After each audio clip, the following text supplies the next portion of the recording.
So I hope everybody had a good.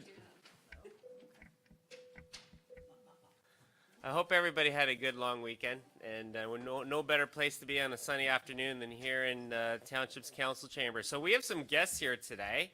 The Green Griffins are here from Elora Public School with their teacher, Kathy Mayo, and they're the first folks on this agenda. So it's awesome to have you guys in the council chamber. So welcome to Center Wellington's council chambers.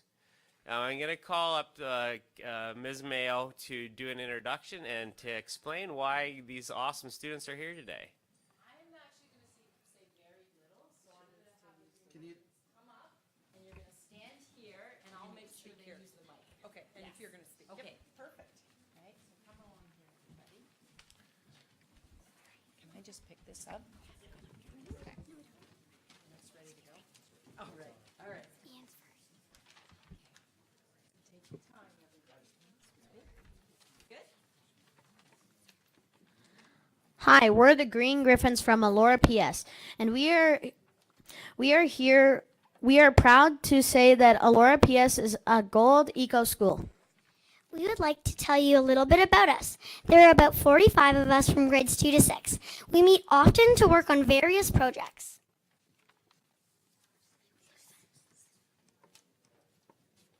Every other week, we have lunch and learns with a different focus. Here's a few things that we did this past year: the garbage audit, a recycling contest, daily compost, Tree planting, mulching, learning how to sew, and the Green Griffin Holiday Shop.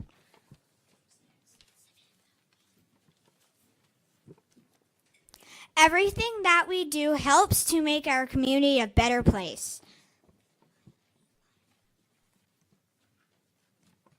We are here today because we would like to present you with a check for $2,000.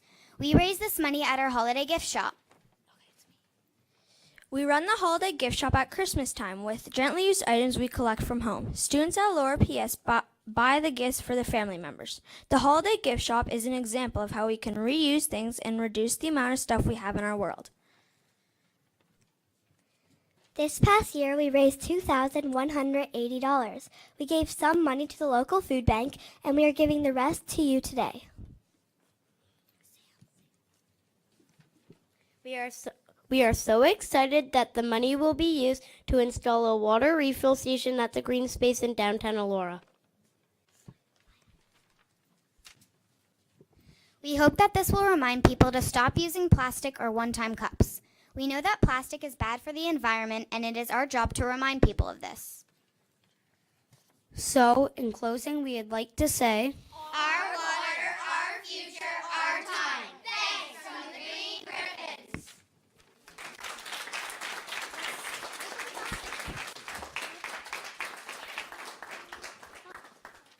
Wow, that was very, very impressive. Good work, guys. Wow.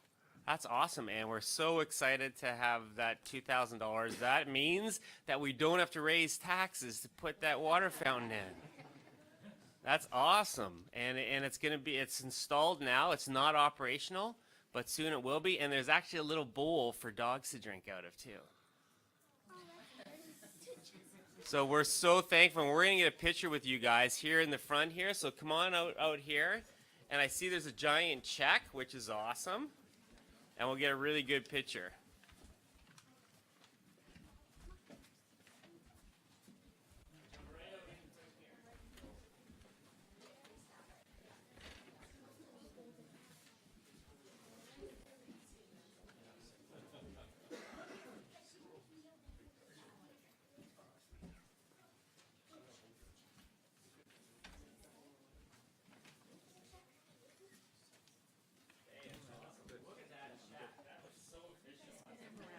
Take it closer. So come on around. Oh, okay. Yes. On the count Come of around. three. One, two, Get your three. pictures in.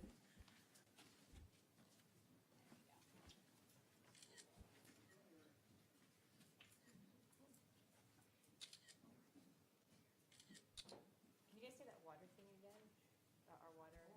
Say that. Ready? One, two, three. Our water, our future, our time. Thanks from the Green Griffins. Awesome.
Okay, that was fun.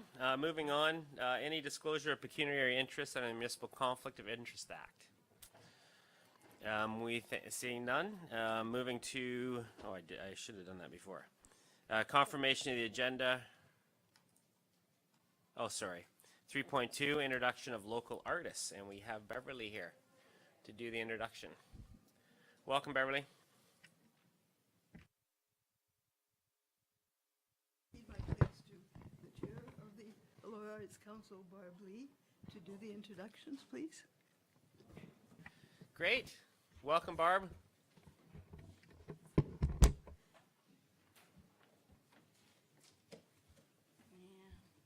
Tough act to follow. Kids, holy smokes. Hi, everybody. Thank you, Mayor and Council. I'm here for two reasons. Of course, to introduce the amazing art on the wall and the people who created that for you. But before that, just a little update from the Elora Arts Council. We just finished our Elora Plein Air Weekend, which was an amazing success. We had 67 artists attend. It was very active, very popular. We had our show and sale on Sunday afternoon, and there were 476 people that came through the doors. And we sold $13,500 worth of fabulous local art. Every artist that came from everywhere, including, we had 9 come up from the States, including New York and Michigan. We had people from BC and New Brunswick and all over Ontario. It's a growing gig. And that also brought a lot of tourists to town because they've been following it. We've been advertising across the US and Canada, so people are getting to know us. And this is all done by our volunteer team, an amazing hardworking group. So I don't want to tie anything up other than to celebrate that with you and say how much they loved Fergus and Elora and how much fun they had discovering all of the beautiful places to paint throughout it. Now it's my pleasure to introduce a group of people who in their own way bring beautiful art to your community, and that is the Riverside Ruggers, and I'm not going to talk on their behalf, they are. So if I can introduce Gunda Gamble and Lynda, whose name?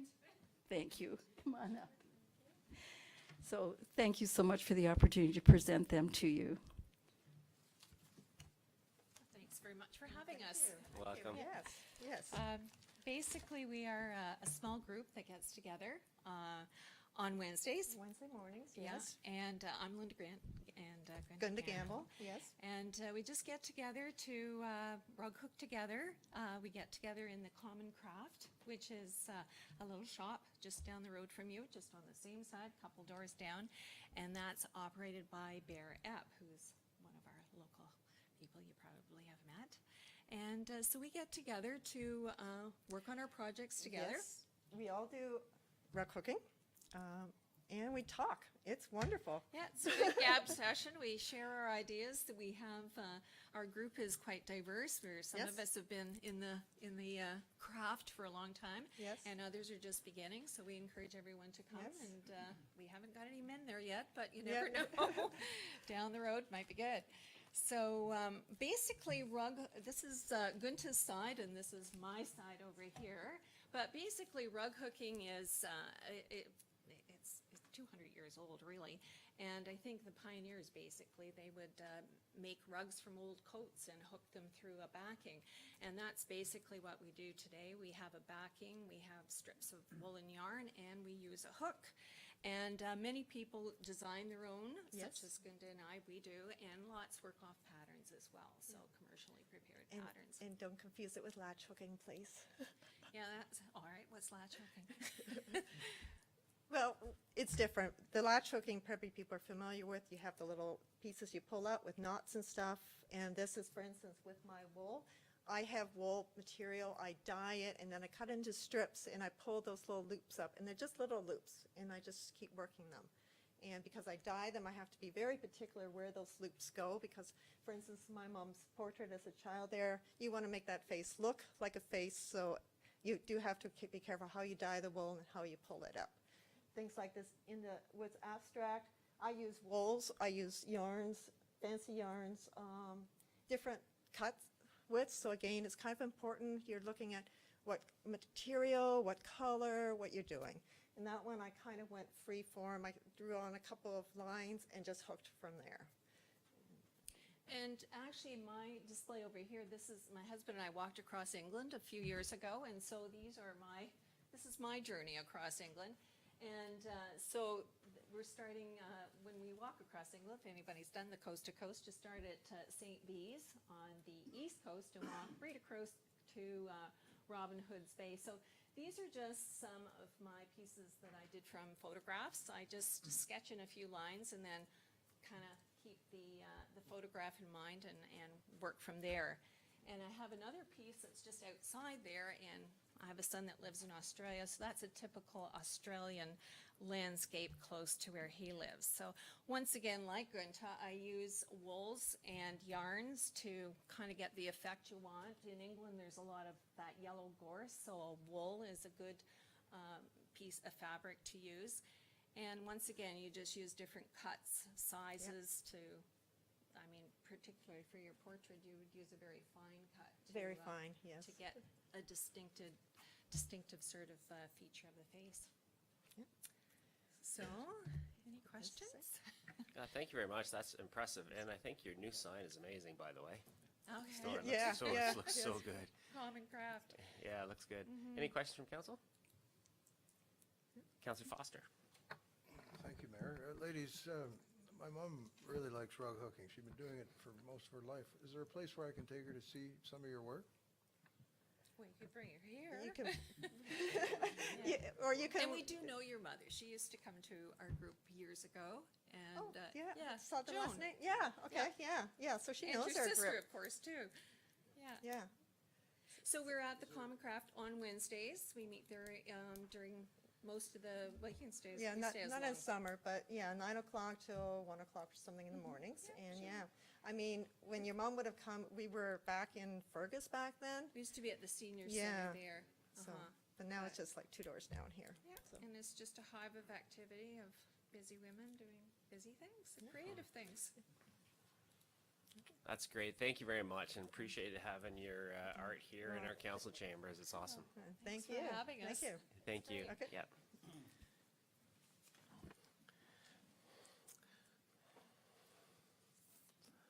Okay, moving on to confirmation of the agenda. Recommendation that the Council of the Township of Center Wellington confirm the agenda for its meeting held May 21st, 2019. Mover by Councillor Dunsmore, seconded by Councillor Kittredge. All in favor? And that's carried. No delegations. Consideration of reports. The first thing we have is 6.1 is the site alteration bylaw, and that's going to be presented by our chief building official, Randy. Welcome, Randy. We also have Paul Dre, who worked with Andy to write the bylaw, so he's here in addition to respond to any questions. Thank you, Mayor Linton. Good afternoon, members of council. I am here today, along with Mr. Paul Dre, to present to you the proposed updated site alteration bylaw. There is a current site alteration bylaw that was approved by the council of the day back in 1999. So that's the one we've been working with. So as part of the Township of Center Wellington's review of its bylaw enforcement strategy, staff have been working with Mr. Paul Dre to review and update many of the township's bylaws. So in this particular case, we worked with Paul. A lot of the nuts and bolts, if you will, of the current bylaw have been maintained and are reflected in the new bylaw. The province of Ontario has a model site alteration bylaw that they've put into place to assist municipalities with creating their own site alteration bylaws. Site alteration is extremely important when you talk about fill being brought into the municipality. We need to know where that fill's coming from. We need to know that it's safe. We need to know that it's not contaminated, that it's clean, and you know, for the protections of the environment. So pretty important bylaw that we have before you today. Just to highlight some of the things that have been updated and changed, there's a comprehensive set of definitions for words and terms used in the bylaw. We worked on a thorough list of exemptions to the bylaw. We looked at the current regulations and general prohibitions and updated them. The requirements for site alteration permit applications, submission requirements, and site alteration agreements, which the municipality would enter into with folks obtaining. Oftentimes, a site alteration agreement would, for example, apply to like a large developer that's wanting to get on site, start getting their preparations done for a future plan of subdivision. Terms and conditions of the site alteration permit, regulations pertaining to the administration and inspection and enforcement of the site alteration and bylaw have all been looked at. And as well, we're maintaining the township's ability, which is common practice, to take securities in the event that we need to go in and remediate the site as the result of the work coming to a stoppage. We've got procedures in place for that. So without further ado, I'm going to ask Paul if he wouldn't mind speaking to council for a few moments. Paul authored the bylaw, so he's definitely an expert on it, and I'll turn things over to him.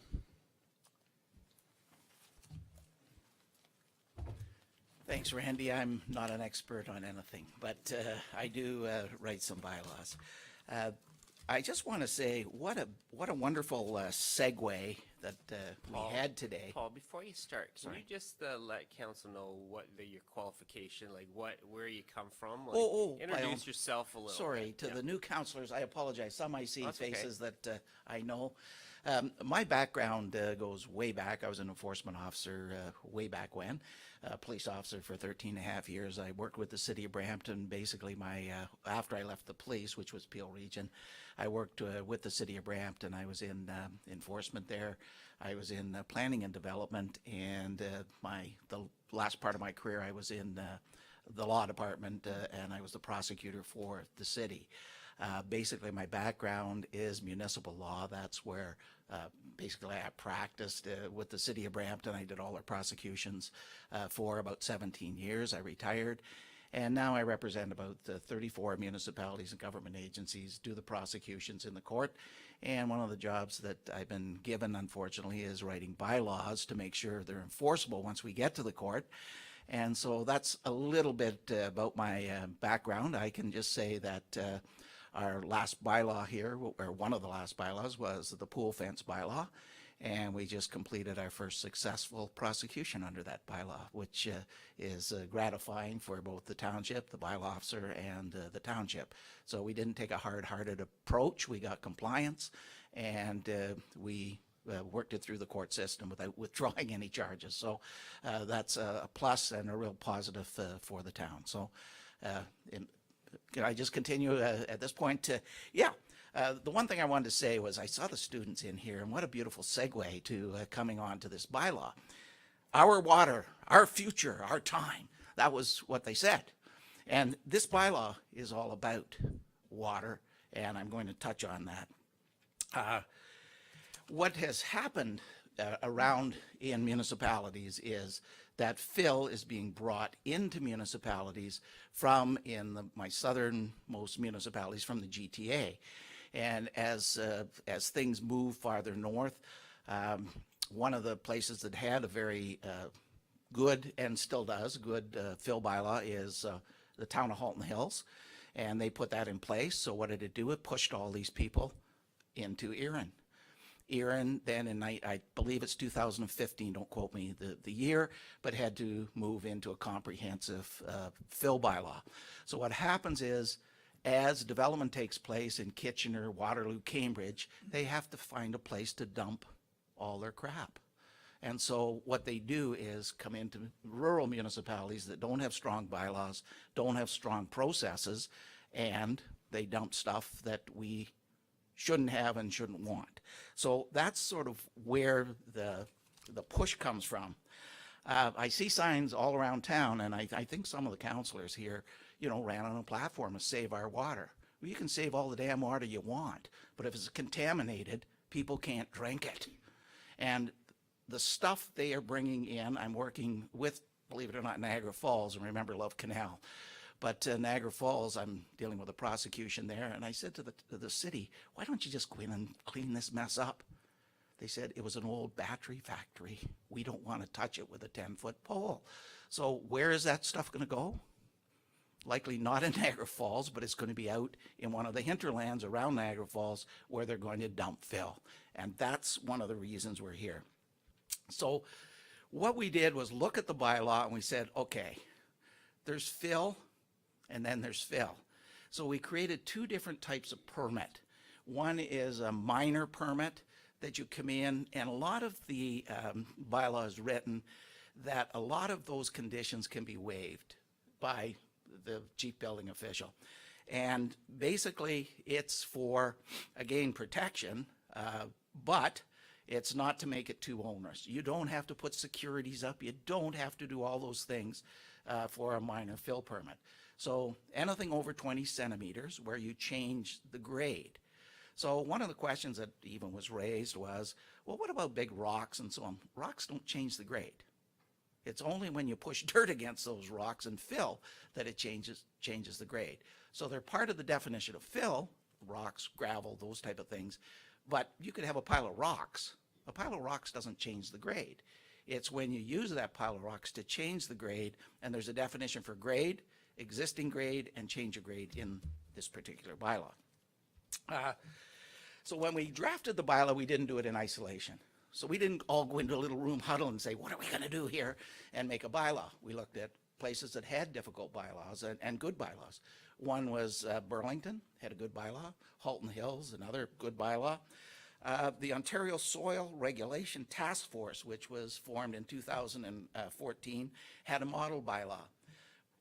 I looked at that, and it was so damn complicated, I couldn't understand it.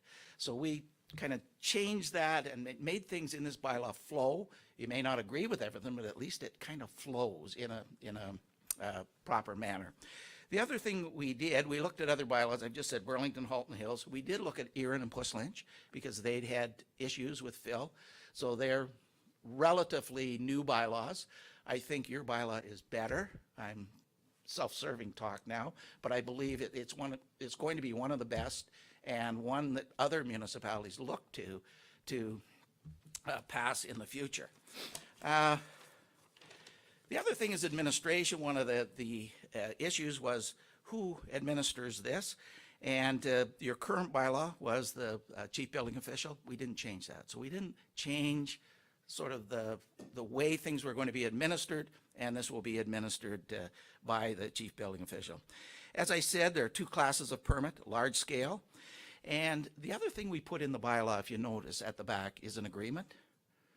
That agreement, it will apply to all large-scale development. So right off the bat, you don't have to have lawyers drafting up agreements or lawyers looking at your agreement. Here is an agreement that we have written that's in your bylaw. I would say it'll save you on the first application, save you in legal fees, the money that it costs to put that together. So I think that's a real positive. One of the concerns that has been raised to me is the costs of, and the costs of security.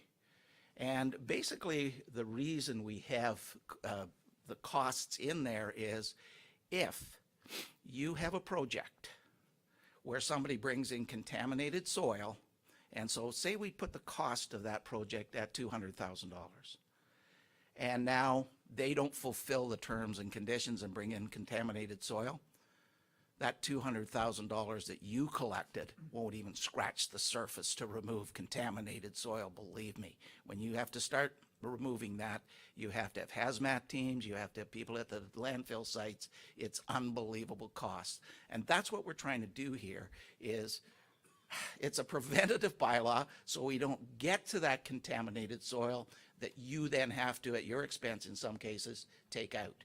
So we want all the onus on the person who brings it to do the testing properly, to do engineering, all those things, and sign the agreement so the taxpayers don't have to foot that cost. So that's all part of this. The other concern was, well, wait a minute, what about site plan? What about subdivision agreements? They're excluded from this. So once you have a site plan in place and or a subdivision agreement with the developer or builder, then this bylaw does not comply. But what happens is people want to jump the gun, clear fields, do things in advance of their subdivision agreement and site plan, and that's where you want to be protected. So that's in there as well. Some of the other things that I've seen comments with regard to are things like normal farm practices. That's a sacred, especially in a rural community like ours.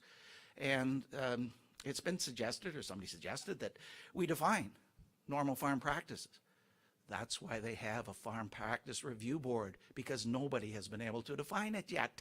So, you go there and we believe it's not a farm. They say it's a farm. MAFRA gets involved, and that's why there's hearings there. So we didn't get into that. We just said in normal farm practices. Some of the things, if you're building a laneway in a farm or doing those type of things, that's not the fill bylaw. But if you're bringing in fill for a driveway or raising your driveway or doing those things, and there was a whole municipality in the United States that basically was condemned because they put toxic waste on the road to quell the salt. So again, that all leaches into the water. I think this is a great bylaw to protect our water. I'm here to answer questions with regard to it if I can. I cannot answer operational questions. Randy's here for that, but certainly the bylaw, I'm familiar with it, and if there's questions about the bylaw, I can certainly try to answer those. So that's sort of the overview at a high level, Mr. Chair. Great, thanks, Paul. Thanks, Randy. So operational questions for Randy, bylaw questions for Paul, or a combination thereof. Questions from council? Councilor McElwain. Thanks, Kelly. First of all, I'm very happy to see this come forward. As Randy knows, I've been pushing this for some time.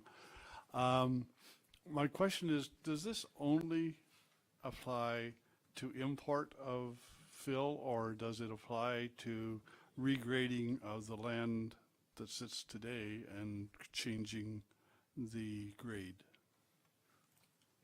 Basically, it's bringing fill in.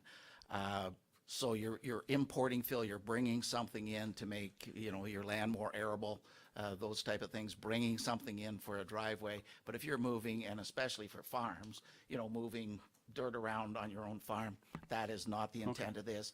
That is not where you'd be getting a permit. I couldn't really tell that for. Sorry. May I? Yeah, Councilor McElwain. So just to follow up then, the one area that concerns me, I guess, is the Aggregate Resources Act, and it seems to be excluded from all aspects of this, including bringing in fill. I mean, because that's been an issue in some parts of southwestern Ontario big time, where they're actually not just bringing in fill, but turning it into a waste disposal. And so I know they have to go through the MNR to do that, but does the township not have any say over that? Right at the moment, they're excluded from this.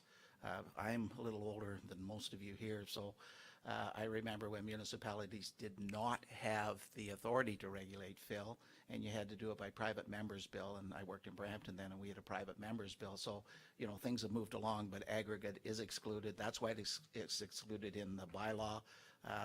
I can't change that, sorry. I have some real concerns about that myself, but I can't change it, and I can't change the provincial legislation that excludes it. Sorry. Councilor McCray. Thank you, Mayor Linton. One of the questions I have is, was there consultation with the public or with interest groups who may be impacted by this? Say, for example, the Center Wellington Contractors Association, local developers? I certainly didn't, Counselor, but maybe I'll let Randy speak to that. I was brought in, you know, with staff, and as far, I have been not involved in a public consultation on this particular bylaw. As the others, the property standards and the fence bylaw, there wasn't a real public consultation on those. And I think because one of the reasons for that is we're not reinventing the wheel. We're not bringing in something that you don't already have. You already have a fill bylaw. You have that. This was, the intent was to bring it into the current legislation, like the realm of the current legislation, and sort of deal with the problems other municipalities have had. So I don't know whether that answers your question, but no, I have not been. Randy can speak to that. Yes. So for the reasons that Paul had just outlined, we were keeping many of the same regulations, bringing it up to a current, standard, current state. You mentioned the Contractors Association. None of them are involved in site alteration, believe it or not, with the exception of one of our local home builders who does develop subdivisions. But again, we've had a fill bylaw since 1999, and this is an enhancement. It was felt that if we were introducing a fill bylaw for the very first time, that we certainly would have done a full process on that. But yeah, for those reasons, it's an enhancement as opposed to a new bylaw. So the decision was made that we would bring it to committee of the whole. So just to follow on that a little bit, Randy, if there was public consultation, can you imagine anything being different in this bylaw? No, a lot of this is being driven by what's happening around the province. And as Paul alluded to, we need to protect our environment. We need to protect our water sources. We need to protect the township from contaminated fill entering the township of Center Wellington. And as development is occurring at a rapid rate in the larger urban centers, we're not that far from the GTA, to be honest with you. You all know that. And they're going to dump it wherever they can dump it. And, as municipalities increase the strength and the enforceability of their fill bylaws, they move on to the next municipality that doesn't have as current or as strong a bylaw. And we don't want to be that municipality where this fill is being dumped. I remember from my conversations with Erin, they had to move really, really quickly after the fact because they didn't have a strong bylaw and they were seeing significant issues with some of the fill being brought to their property. That's right. They're being inundated. If I could just add one more thing to your question, Mayor Linton.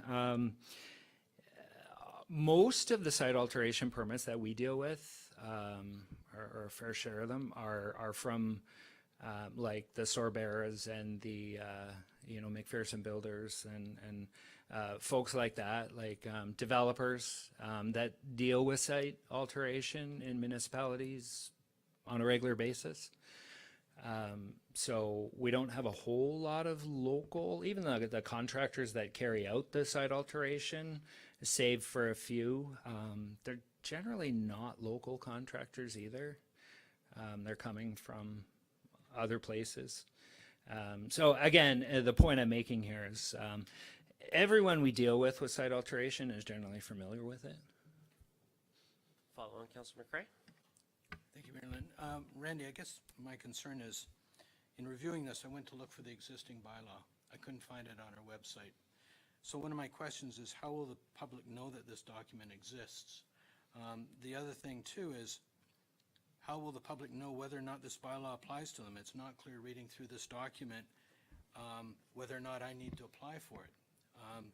Is it possible to have a cheat sheet that quickly spells out, check this box, if it's not this, great, I don't have to worry about this, because otherwise, as the homeowner, am I responsible if I hire a landscaper to come in and alter my property that I haven't looked to see if there's actually a site alteration? I don't have an issue with the shipping of fill, it's the site alteration that I have concerns with. Maybe I'll just speak to the legal part of that. If you hire a landscaper, landscapers know the rules and they know what they can and they can't do generally. So I know in many of the court actions that I'm involved in with I have a lot of smaller municipalities, we charge both the contractor and the homeowner because we don't know at that point. You know, the contractor may say, don't worry about it, I'll get a permit. Or vice versa, the homeowner says, listen, you do the landscaping, I'll look after the permit. So that's why that flexibility, and in here it just says no person shall, so it doesn't say landscaper and or owner. So that's the legal part of it. You can answer the other part that if the education part I think is really important. I can't stress that enough. The cheat sheets, some of the municipalities have those. They're not part of the bylaw, but they give those out at the counter. Somebody comes in, but just anecdotally, I'll give you an example. Somebody called one of my municipalities and said, do I need a permit for a tennis court? And so the chief building official said, no, you don't need it's just a tennis court. And it turned out that the tennis court was over a 12-car garage that he constructed. So he had 12 cars underneath with steel beams. Yes, you do need a permit, but asking, so education is really important. That person knew. But I'm just saying, those are the type of things that happen out in the hinterlands. So, Councillor McCrae, absolutely. So, just to answer your question about it not being currently on the website, we've been working on our website quite a bit, and the building department specifically has been working on handouts and operational sort of guides for homeowners, like people that don't know, and I'm using the building code as an example now, they don't know the building code, right? So we've come up with cheat sheets, if you will. Do I need a permit? What work doesn't require a permit? To make it easier for people to know, they can quickly go and they can say, okay, I'm building a deck, I need a permit. Oh, my shed is 8 by 10. It's under 108 square feet, I don't need a permit. So the intention is very much to continue that process in the building division and create one for site alteration. A very quick, we try to keep them to one page where someone can go and they can easily see, I'm doing this and okay, nope. It doesn't look like I need a site alteration, or very clearly they see, oh, I am doing that and I do need a site alteration. So the education is very, very important. I don't know if you've heard on the Grand, the local radio station, but we currently have an ad, more of a public service announcement on the radio, reminding people of the need for building permits, for, decks or, the installation of a swimming pool or their summertime type projects. So we'll absolutely make sure that's on the website. We'll absolutely make sure it's broken down and easy to understand for homeowners. We'll make it very clear what's exempt and, what common type projects on a residential property, for example, would trigger site alteration, that sort of thing. But definitely the education piece is huge. Councillor Kittredge? Thank you, Mayor. I was wondering how you came up with the $5 million retainer and the $2 million for the environmental. Where did you get all that information? From the town. From our town? From your town, from your risk or your insurance people. That's I didn't come up with that. I left it blank, and then risk management came up with that, and they relayed it back to me. I put it in there. So I did not just arbitrarily say 5 million or 2 million. That came from your risk management internally. So just to follow up on that, Paul, is that unusual, the amounts? No, I don't believe so. It's in keeping with what I saw in other bylaws. Follow on, Councillor Kittredge? Yes. It's in all the agreements Mr. Salmon just said. So for let's say landscaping and topsoil operations, so would they need a site to sell topsoil? a landscaping topsoil where they'd say they're selling topsoil, would they need? No, one of they, these? they wouldn't need a fill permit. Oh. Like, that would be under your zoning, likely, I haven't read your zoning bylaw in detail, but that would likely be a contractor's yard. So contractor's yards usually have piles of gravel, piles of fill, piles of sod, but if you're taking the fill from that property and then piling it up to sell it, that requires the alteration permit. Okay. Okay, but not, you bring it in or bags at a local, grocery store or whatever, but it's where somebody is taking the fill or the peat or whatever from their land, selling it to the general public, then you would need a permit if it came from that land. That's it. I have another question. Yeah, follow on, Councilor Kitchers. I turned it off. It's off on. Thank you. In 10.2, there had been discussion earlier I've had with you when we did the bylaw, and it was about the procedurals for going on a property. Right. And I see that here it's what had been planned before, where there was no notice or appointment or anything like that. And I'm wondering why that was put in when that was requested last time, about almost a year ago, I guess. And I'm wondering why that process is not required, because sort of. If I might, I don't want to cut you off, but that's a process. So you can determine processes internally. I write law, so the law says the law says you can enter onto property and make an inspection for inspection purposes to see if the bylaw is complied with or any order issued under the bylaw has been complied with. So that's the law. That's entering onto property. There's also, we didn't put it in this bylaw, but there are subject in the property standards and in the fence bylaw, we talk about not going into a dwelling unit. In this bylaw, there'd be no need, I don't think. Like if you're going onto property, you're not going into a dwelling unit, so it's not in this bylaw. I didn't put it in, and I don't think any of the other bylaws have that. Having said that, I think your policy here, and as I understand it, the officer goes, if there's nobody there, he leaves a card and a note, please call me to make an appointment. That's how it works here, and I'm seeing nodding heads, so that's the way it works in most places. It was when we were dealing, with something as sensitive as a fence, a pool fence bylaw. If they don't get back to you and the child drowns, where's the liability? So you have to follow those up. Phil, again, I don't think you'd allow 300 more trucks to come in, before you went back. I think you'd follow that up very quickly if the person didn't call, but basically I think the whole intent is to give them notice, I've been there, you're doing this without a permit, please call me to resolve it if we can. But you're making a distinction between the law versus our internal protocol. Exactly, and I have to write it, basically according to the law, and sometimes municipalities, I'll just give you an example of a policy, will not proceed with noise charges unless there's at least 2 complainants.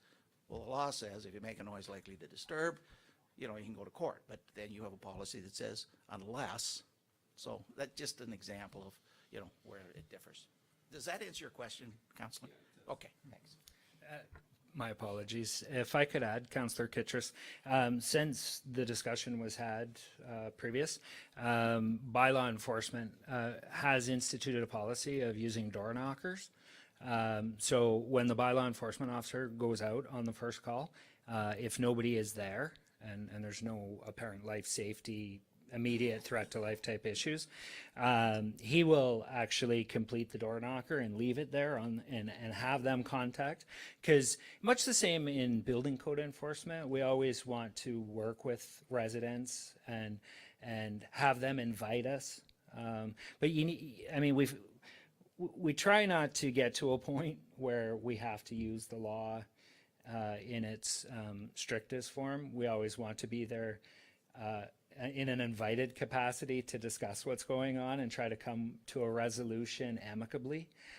So the introduction of the door knockers has been very good. In the building division, we also, for years, we would write a little note on the back of our business card and have them contact us. We don't, as a policy, wander around on the property without them there, unless, as I will confirm again, it's an immediate threat to life or a life safety where the township needs to act upon it for, obviously the health and safety of persons, but also our liability. But the door knockers have been a good introduction, and so we have implemented that since we spoke last. Councillor Foster? Thank you, Mayor. A question about the type of fill potentially coming in. Are we talking about, what kinds of contaminated fill are we seeing in communities like ours? Ground up asphalt, rubble from demolished buildings, asbestos? What are the ranges of things we're talking about? I would think that in other places, some are asbestos, for sure, that they mix that with everything and then grade it all out, and it's just insulation, like to the normal eye, but when it's tested, it's asbestos. Some of the other contaminants are depending on what type of business they're extracting. For example, in Brampton, the building that's right downtown across from City Hall, and it's at George Street and Queen. There's a new high-rise there. That was the Brampton Optical that was there for years, and it cost $2.5 million just for that soil alone, because it was cyanide that was used in the process of lenses apparently at one time, and that all leached into the ground because it was all water like spraying all over. I remember walking the beat in downtown Brampton back when it was operating, but when the developer started, I believe it was $2.5 million just to get the stuff off the site. So that's the type of stuff. If I can dump it in Center Wellington and for free on a field, hey, that's bonus. Councillor McLean? Thanks, Kelly. To go back to the question about securities, it requires 100% security deposit or promise. 100% of what exactly? That is in the schedule. Just let me go to the agreement, if I might. Yeah, okay. sorry. 100% of the costs.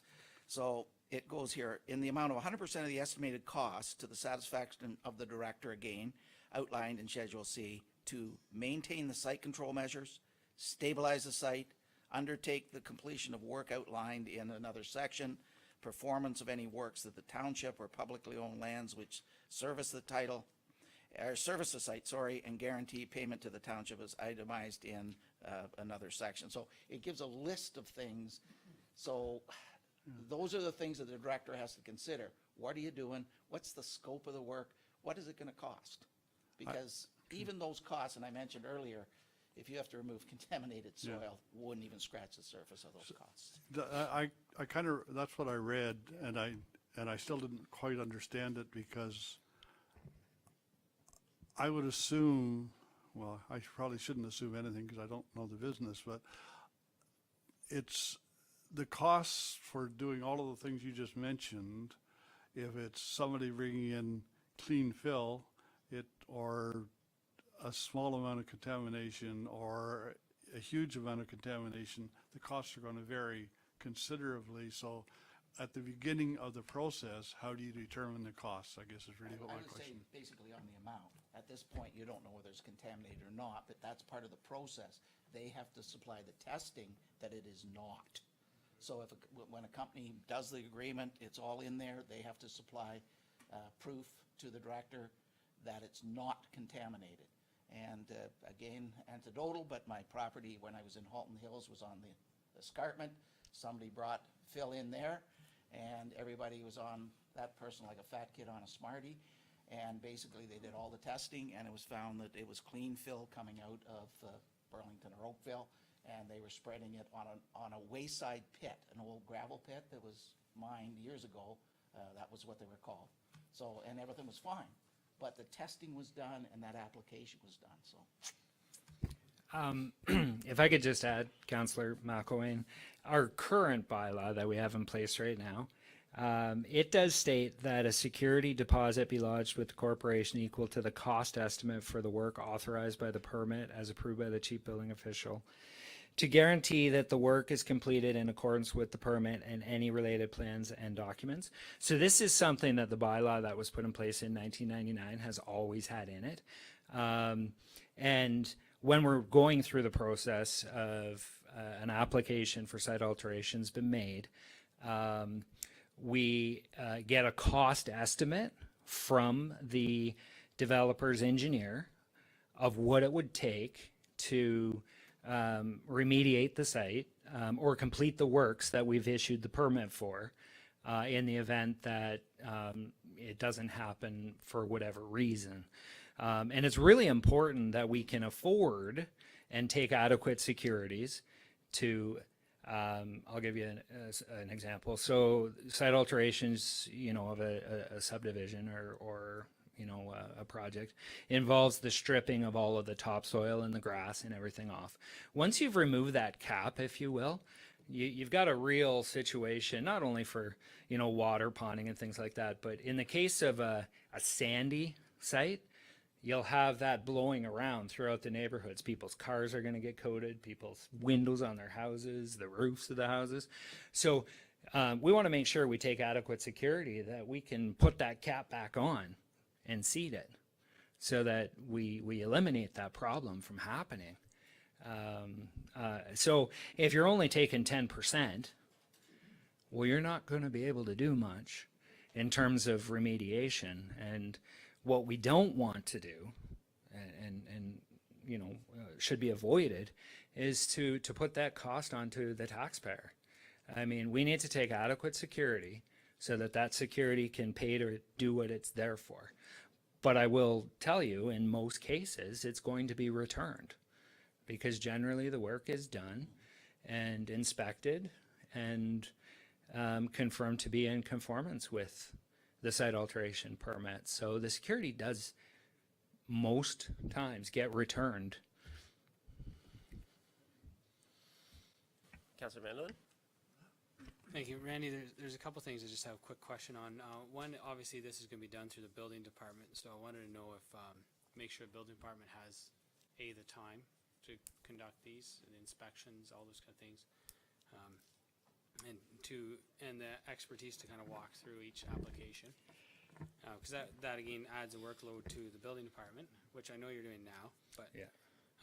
One of the other things I want to know is site plans with buildings again. So if somebody's doing a construction building, just reaffirm that piece that, so if you've got a building in a site plan application, this does not apply?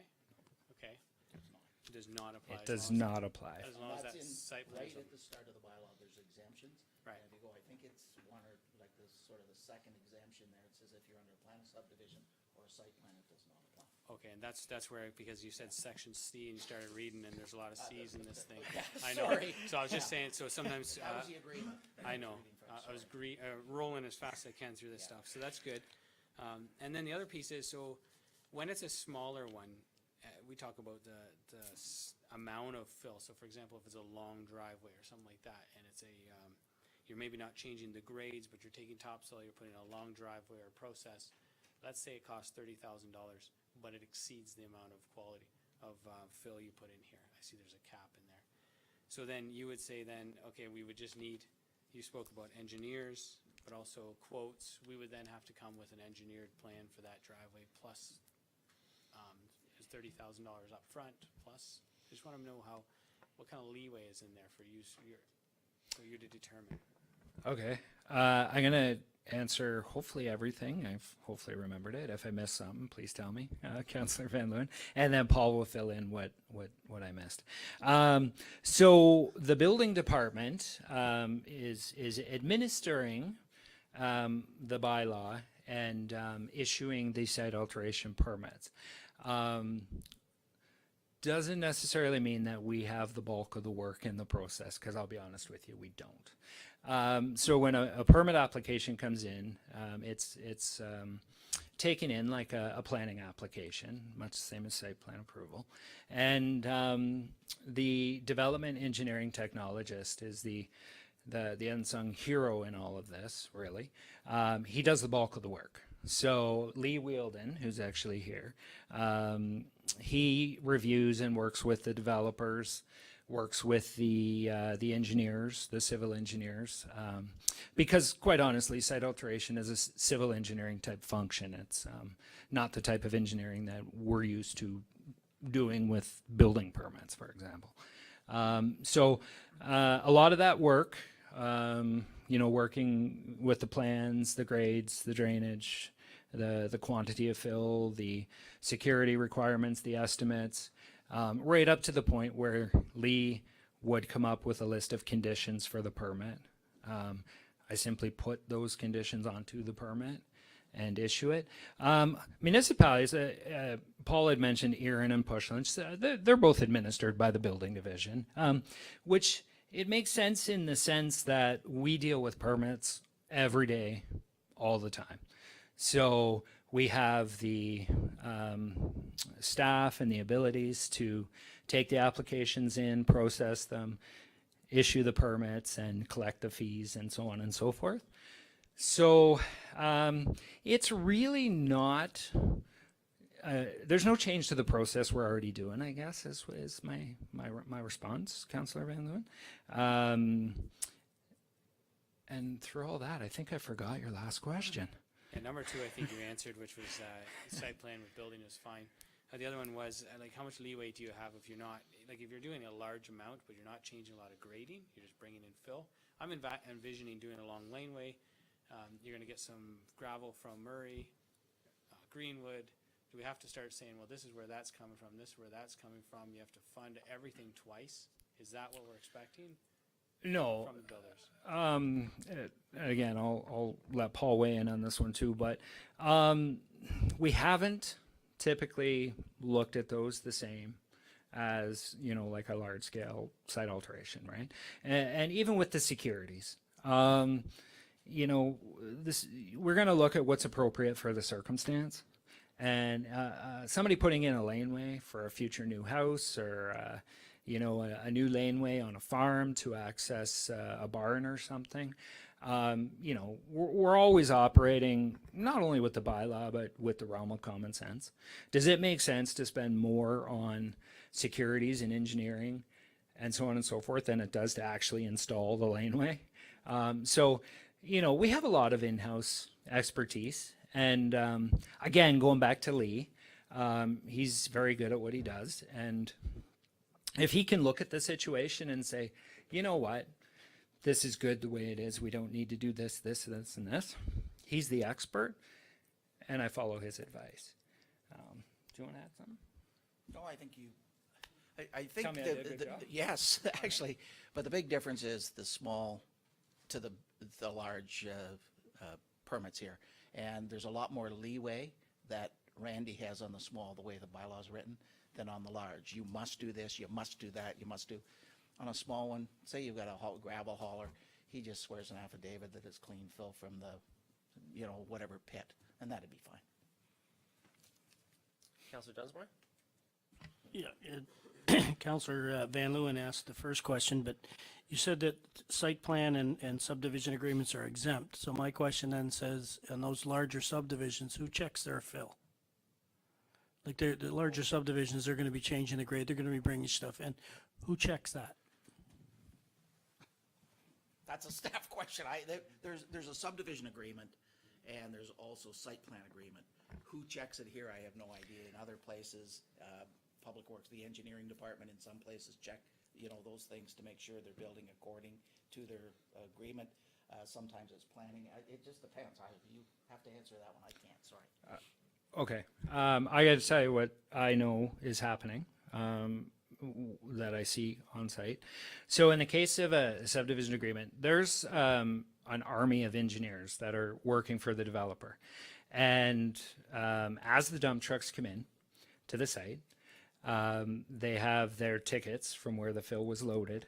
And those engineers on site, like, they're there all the time. They're collecting the testing for the soil. They're collecting where, the ticket information for where it came from. They're collecting how many tons was on each individual truck, the time the trucks left. And some of this is for their own, I'm sure, accounting purposes, but what time the truck left this site in Burlington to what time it arrived at this site in Fergus. But there is a litany of reports being generated. Locally, you've got your Gansby and Manero as GM Blue Plan. They did change their name a few years ago. But you have engineering firms such as that. And yeah, they're on, like, I sat with a gentleman from RJ Burnside's at the Sorbera site and chatted with him for a few minutes one day last week. That's what he was doing. He was just making sure that every bit of fill that was coming in was tested and clean.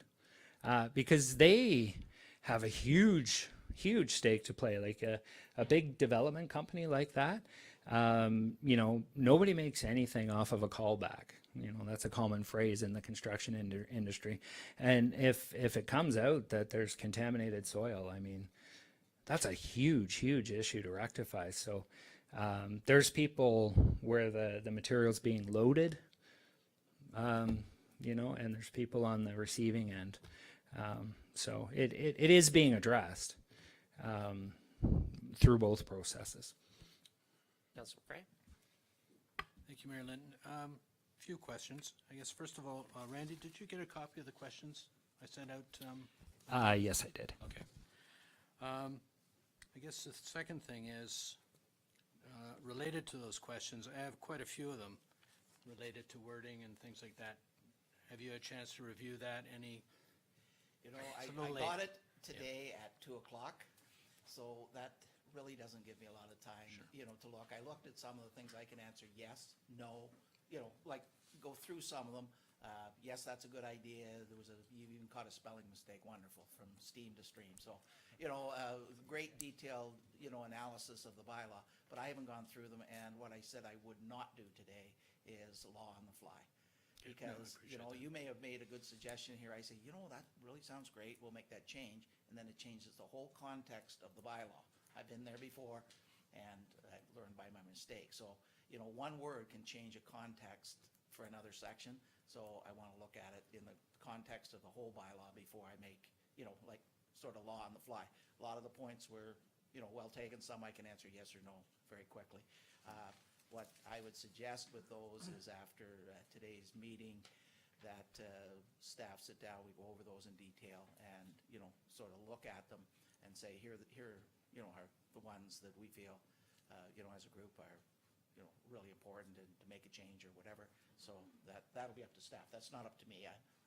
I'm the, just the sort of the talking head at the end, but I think there are some good questions in there and some concerns that can be alleviated by just a simple answer. I hope I've alleviated some here today. In terms of, large stones and rocks and so on, I saw that. And it's not the rock or the stone, it's the placement of the fill behind it. Yeah, I guess one of my concerns is when you cast a net, how fine you make the mesh. You may gather in a lot more of the little people than you need to. And one of my concerns is you start getting unnecessary inquiries of the building department asking, do I need to do this? Do I need to have this? And I just feel in this document, if there's a better way to spell out things that will address the homeowner doing their own minor site alterations.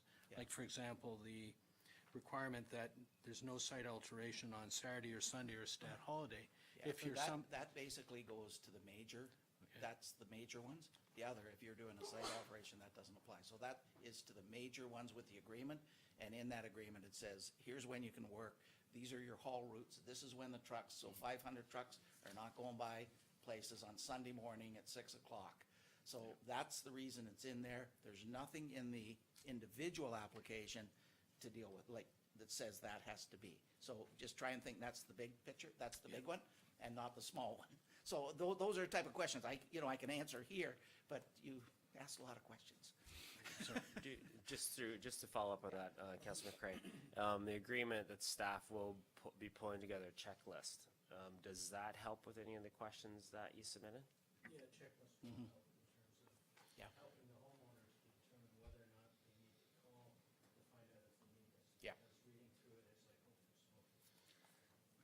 Councillor McRae, I'm absolutely committed to doing that because it's obviously good public education, but you hit on something there.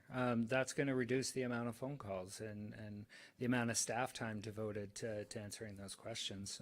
And most people I find now, they want to go to a website, they want to read a page, they just want to do it on their own time and figure the answer out without actually having to phone. And the other thing, like some of the questions that deal with sort of process, like in terms of people complaining about, somebody doing a site alteration, quite frankly, we deal with that all the time with building permits. People aren't always happy with change. It's a given. People just sometimes don't like change. So when we issue a building permit for an addition or a new house or a new house on a lot that's never had a house and people got used to it being a green space, that's a big one.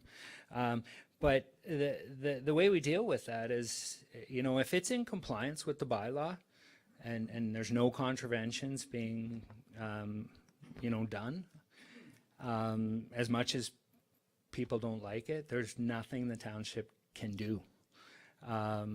If they are breaking a law, if they are working outside the confines of the permit we've issued, whether it's site alteration or building, then we can deal with it. But a lot of those process type issues, we do have policies and procedures set up to deal with. And a lot of that, again, going back to the building department dealing with a lot of the municipalities' permitting processes, a lot of them are similar to one another in terms of, how you deal with, a building code enforcement issue, how do you deal with a bylaw enforcement issue. A lot of them have very common processes to deal with them, and this is no different. And again, we've been dealing with the site alteration bylaw for years. Councillor Kitchus? Thank you, Mayor. Okay, I just want to get this clarified. When there's a subdivision, and it's a large subdivision, this no longer applies because the subdivision agreement is in place. So this agreement is really pre-subdivision. So this is the whole gist for the large, okay? So, is that correct? Yes, it is. It's also for not subdivisions where somebody's just bringing in loads and loads of fill onto a farmer's field or, whatever. So it's for that purpose. That's the real concern. Subdivisions generally, as Randy said, have all these controls in place. And there's the subdivision agreement, there's site plan control, there's all those things. And a developer signs like lengthy agreements, to get a subdivision. This is not what we're looking for. But if that developer wants to strip fields and so on 3 years in advance of getting his subdivision agreement or site plan, then this does apply. And that's where you get into, I work for the city of Brampton, and if you've driven through Brampton, development, good, bad, or indifferent.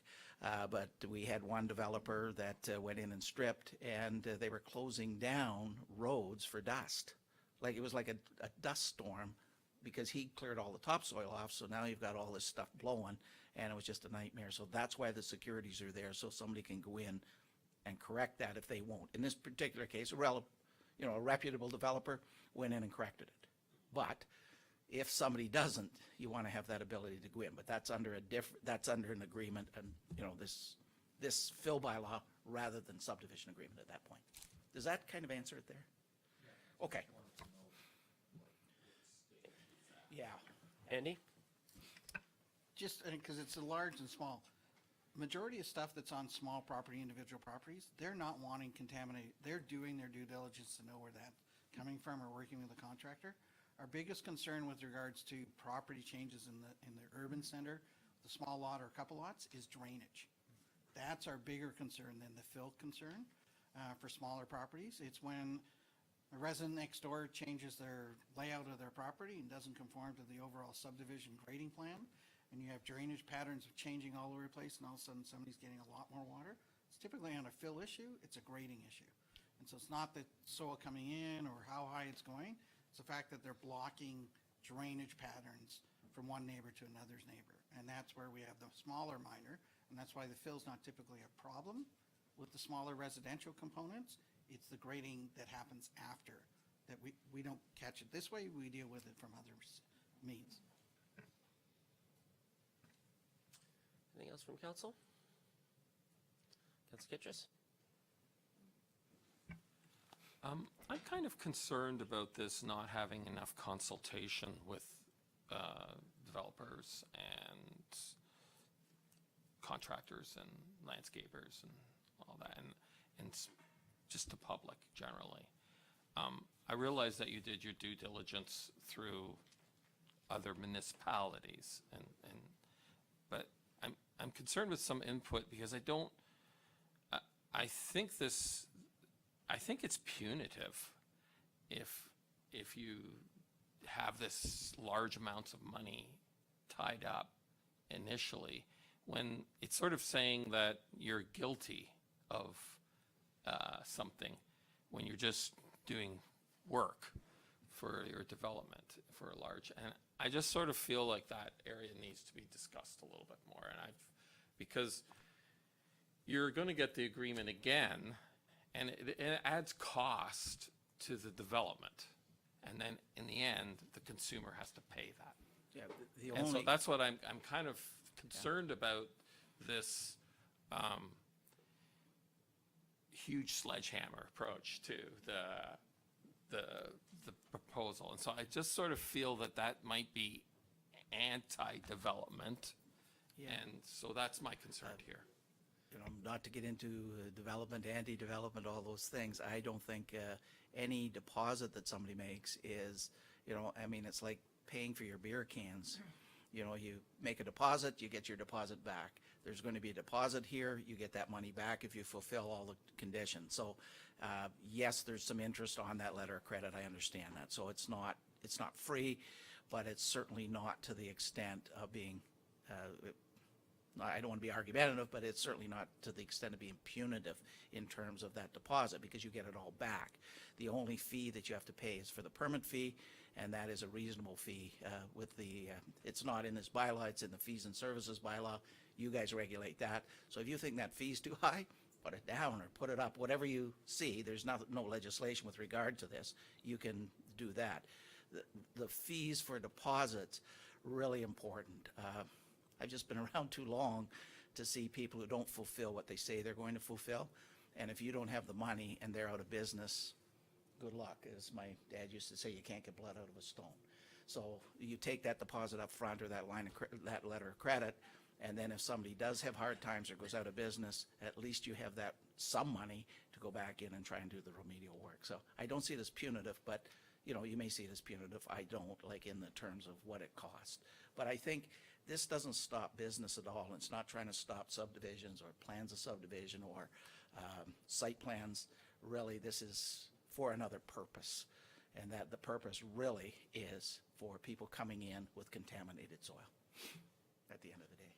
I don't know if you want to add anything to that, Randy, but I think that was a good answer. I mean, I think the intent behind this is to do really good things and protect Center Wellington from what Erin had to go through, what some of the municipalities in the county had to go through, and making sure that we're doing it based on what the the developer pay for it and not taxpayer.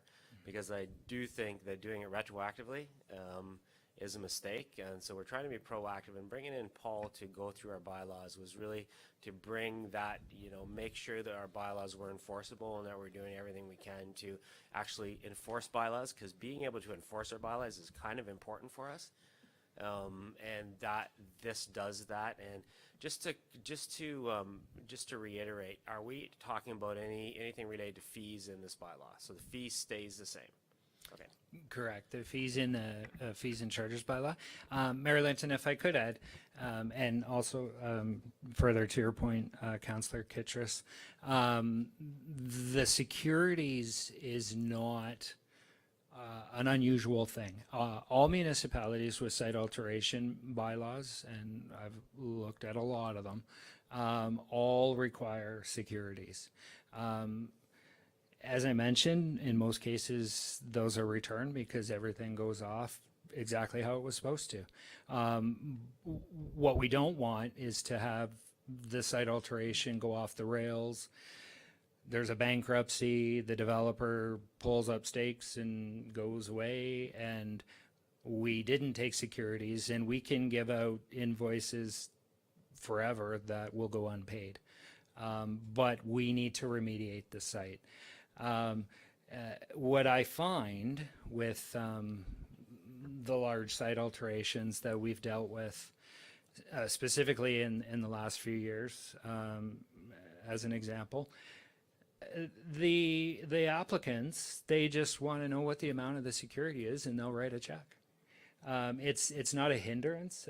It's to large scale developers or you know, your larger real estate portfolios. I was going to give the name of the company with the penguins, but it's slipped my mind. Smart Centers, thank you. It's the cost of doing business. It's something they're used to because all municipalities with site alteration bylaws have security requirements. Pardon me? And it's in our current bylaw. There's no change.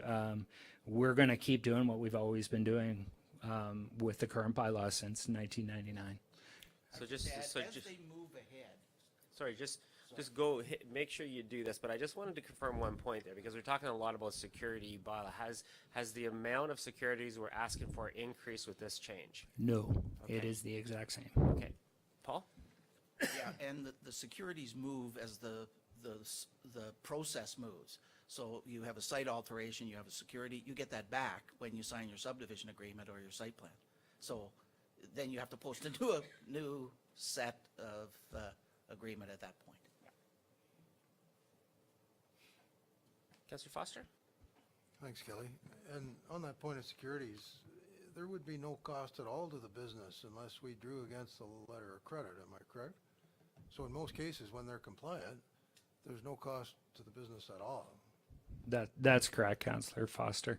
And just to make one more point, when the subdivision process is occurring or a site plan approval is occurring, securities are taken through those processes as well. Correct, Brett? Okay, I just wanted to make sure. And it's 100% security for those processes as well. And Councillor Foster? it's always in a letter of credit, in most cases. In some cases, cash.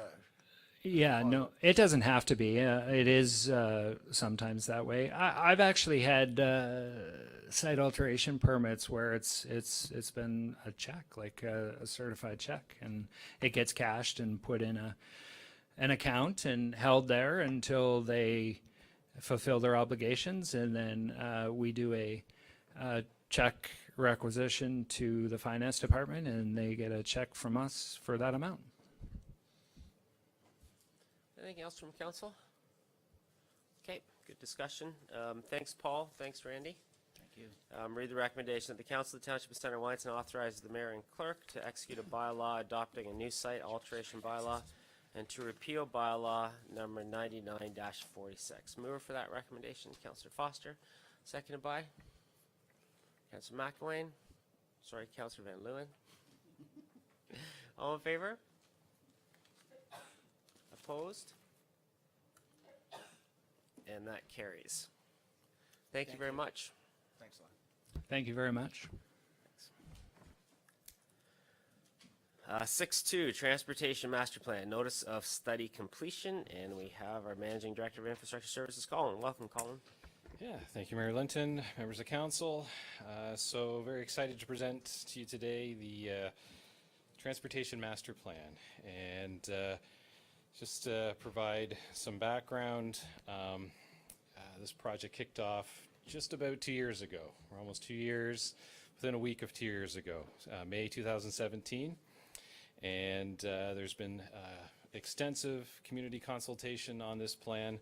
Again, this wasn't done in a bubble. This was done in quite a bit of discussion with the community, with various stakeholders.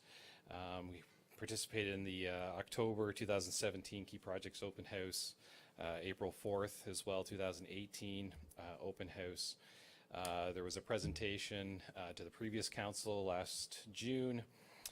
And the report, as some members of council will recall, was placed in draft and allowed for public comment over last summer. We also had, as you'll recall, this term of council, we did as part of the orientation for this term of council back in January 9th. We had Brett Sears from WSP, who authored the report, come in and provide an overview of the methods, the community feedback, and the results, the policies, programs coming out of the master plan and infrastructure improvements.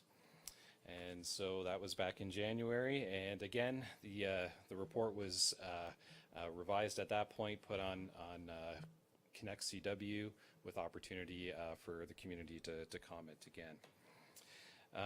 So just highlights of the report. It does address infrastructure requirements up to the 2041 planning horizon. So we're looking at for the transportation network, intersection improvements, additional requirements to essentially improve the transportation network. There's a complete streets policy. We do have some comments in there about transit, so not in the traditional sense of a bus kind of running around a fixed route, but we are with having discussions with the county. I do participate on the steering committee for the what they've branded now as the Ride Well program, and which is a ride sharing, so it's like a kind of similar to Uber, but essentially would just service Wellington County. And so the county is moving ahead. They received $500,000 in grant money from the province for that program. I understand there's a website being launched, I believe this week. If it's up now, there we go. So there's a website with the program details, and essentially they're looking at some public consultation this summer, also a launch this fall for, and this is all on-demand service and they've partnered with a company out of Waterloo called Rideco that sets these up kind of globally. So they've got clients in Asia, in the US, and Waterloo, they have a system as well. So that's pretty exciting development. And there's also some recommendations about parking in the downtowns. WSP is recommending 2-hour parking in both downtown Fergus and downtown Elora, and discrete areas. So these are, so for Elora, it would be West Mill Street as well as Metcalf from West Mill essentially up to Colburn. So those would be timed parking. In Fergus, they're recommending timed parking on St. Andrews Street from Tower over to St. David Street. Also on Queen from Bridge essentially to Tower Street, maybe not quite to Tower Street, but and then also the 2 lots. We've been kind of running a trial on Queen Street and beside the Fergus Marketplace. So we've got a few spots within that parking lot kind of already signed for timed parking, but we would be looking at kind of mimicking that on the other side of the river too, behind the Fergus Library, and doing some timed parking spaces back there as well. So those are recommendations by WSP based on a parking study that they did earlier in the project. So we've got recommendations on that, and just some environmental assessment terminology. So notice of study completion. We want to communicate to the community that this project is kind of at its final stages, and so at this stage we're seeking council endorsement of the plan before we issue the notice of study completion. The draft notice has been prepared. It's in attachment 1 to the report. Also attached to the report is the executive summary for the master plan. The full, I think it's around 200 pages or so, is on the Connect CW site, connectcw.ca/we-go. It's there, so that's going to stay there with the comment boxes still available for public comment through the kind of the final review period once the notice of completion gets published. So there'll still be opportunity, like a 4th round essentially of public comment that we'll accept as part of this process. And I also, for information, because I thought it was a nice summary of the report with lots of graphics, attached the presentation that Brett Sears provided back on January 9th. So that's in attachment 3. So, so with that, yeah, so staff are requesting endorsement of the master plan, and I think with that, we'll maybe open up for questions from council. Well, what I think we're going to do, we do have a delegation about parking in downtown Elora, so we'll let the delegation come forward first and then open it up to all kinds of questions related to this study. I did want to make a comment before we go there. This project was an ambitious project to look at transportation in a very holistic way across Center Wellington. So ambitious project that was looking at anything related to the movement of people and goods across Center Wellington. So it was a tough project, and I know Brett Sears did a good job at the sessions that he was at to make sure that we're encompassing as much research as possible on this, and make sure that we pull together as much of the information that we did get from the community as well. So we'll open up for questions in a minute, but I would like to invite Risa here. I have down Marty, but I think you're Marty for tonight. Okay, that's awesome. Oh, that's too bad. Aw. So, welcome, Risa. Awesome, thank you. So I would it was really good to hear that very brief rundown about the transportation plan, but specifically around parking. It has been, honestly, it's been a nightmare. It's especially since the mill has opened. There's just absolutely nowhere to park. The meeting that we had last fall over at the brewing company was really fantastic in terms of output from the community members that came. It was so well attended. We had so many of the councillors there as well, although nobody was allowed to speak, which was really great. But for everyone to hear all that, I really felt like you heard us as business people in the community.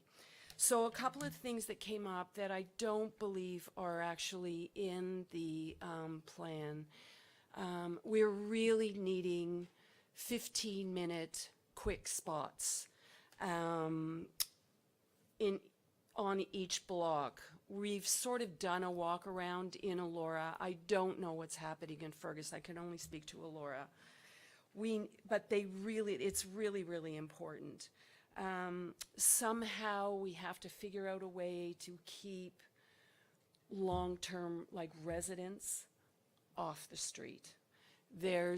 Out of all of the shopkeepers that have commented on what we had proposed, there's only one who really feels like, because he is a business owner, he does get to park on the street. And you know, we've all got the same problem, so nobody can park in front of his shop either. Somehow we need to be able to expand the number of parking spaces at downtown Elora. So one of the things that we did talk about was behind the L&M, especially now that it's closed. We're really hoping that something had happened there, that somehow the township can talk to the people that need to talk to, because if we could have a green P parking sign there, would really alleviate a huge amount of problem. I know in the report you're requesting a 2-hour limit. As merchants, we really feel that we need 3 hours in downtown Elora. Because if somebody's going to come, walk around, go and have a bite to eat somewhere, have a beer, they're really going to need to have the 3 hours. One of the other things that we also thought was, I don't believe Price Street was mentioned on your list of streets where there would be restricted parking. We would really like to see it go from Mill Street East, Mill Street West, Price Street from the mill up to Church Street, Metcalf Street, Upper Geddes, And one of the things that we had thought about was even trying on Getty's, sort of where Getty's funeral home is, if that could somehow become a one-way, on the lower part of it, like it is on the upper part, there could again be angled parking. We could probably fit in more parking spaces there. We are concerned about enforcement, how this is going to happen. After listening to the building department, I thought, oh my goodness, how are we going to get a person to really enforce this? Because if we don't have enforcement, there's no point in putting up signs. It's just not going to work.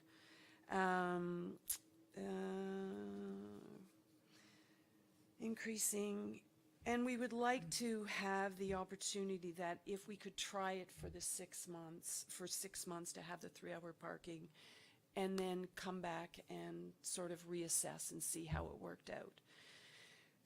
I think the only other thing would be to say, if you are going to have that much more consultation, it sounds like at this point that this is not going to be in effect for this summer, which is a bit of a nightmare. So I would like to be able to take back to the BIA some kind of a heads up on timelines that we can actually say these signs will be up, there will be some enforcement, and we're going to be able to proceed with this. Because at this point, we don't know how this summer's we're even going to manage this summer. So, yeah, I think that's it from me. Does anybody? Okay, no, that's good. I think that is good. Thank you for that. I think there is some synergies in what's coming out of the transportation master plan, but there is a few things that are a little bit different. 15-minute parking is a little different. The 2 versus 3 is a little bit of a difference there. I know that's what, based on his study, that's what Brett came up with as being preferred, but I think both in Fergus and Elora, they talked about a 3-hour parking as a trial to see if that did the trick, if it got more turnover. And a couple other new pieces on Price Street, making sure Price Street is 2-hour.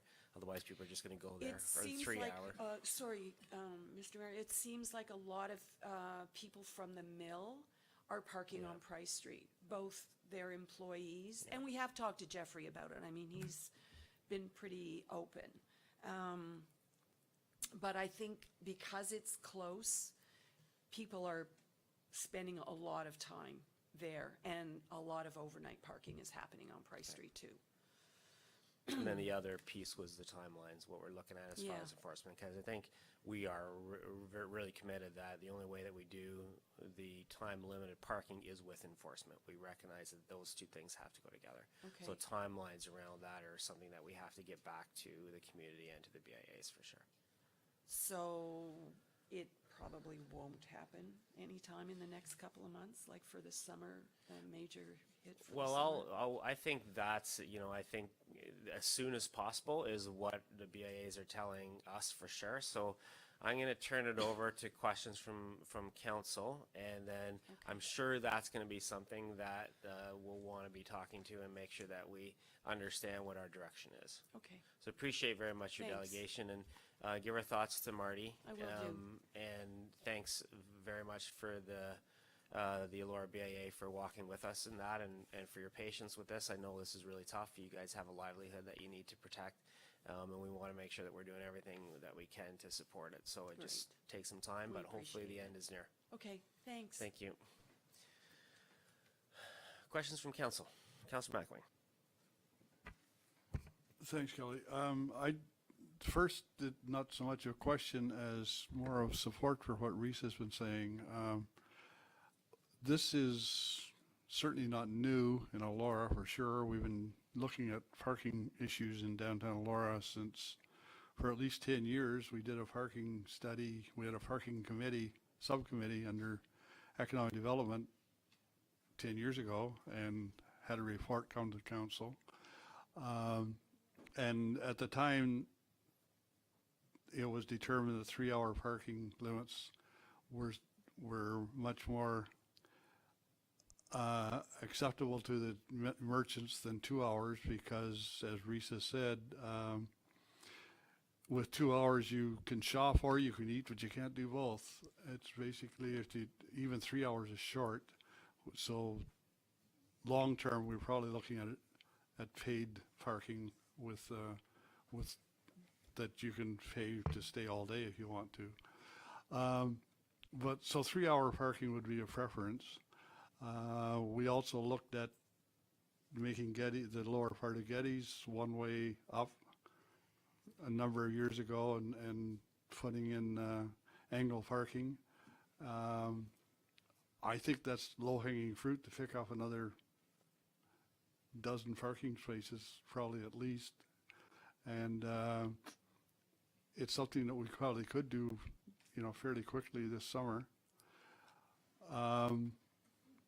So as I say, I'm not really asking a question. I'm just kind of emphasizing some of what Risa has already talked about, just because I was the chair of the parking subcommittee way back when, and the problems are still the same, except they're getting worse. And I think the solutions are probably the same and in the short term. Where I do have a question about the transportation master plan is to do with the getting an alternate truck route between Elora and Fergus, and using second line, and it's not really addressed in the transportation master plan, but it's something that has been highlighted as a real requirement. Trucks in downtown Elora are, way too plentiful. The gravel trucks driving down the main street are noisy, they're dusty, they're, everything that you don't want in a tourist area. And making second line a truck route between Elora and Fergus would alleviate an awful lot of that truck traffic. So I was hoping it was going to be added, but it doesn't seem to be there. Colin, is that something that was included in the transportation master plan?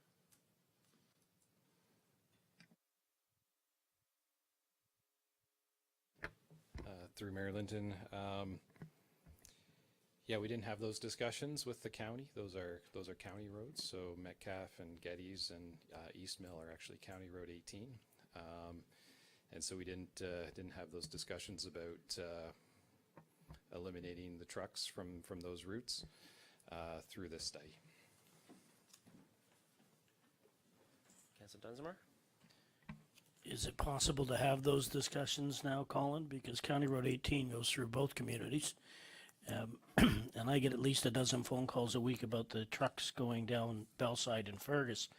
And I can attest, since I live at the corner, that they go quite fast at 2 o'clock in the morning and sometimes have to use their brakes. So if that's a county road, can we talk to them about moving a truck route outside of town on both ends, north and south, so that we can get the trucks out of town?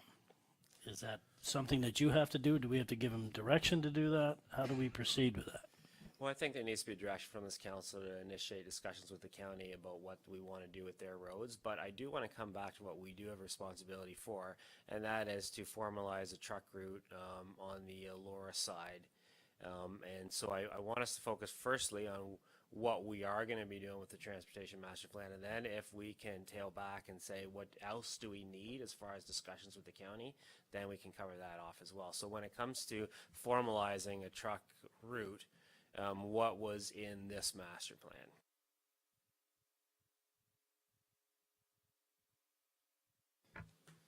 So in terms of a truck route, the focus was diverting trucks coming through downtown Fergus was the focus, and looking at an alternate route using County Road 7 from Highway 6 up to County Road 17, and then across back to Highway 6 across 17. And so that is a recommendation in the master plan, is to pursue discussions with MTO on formalizing that.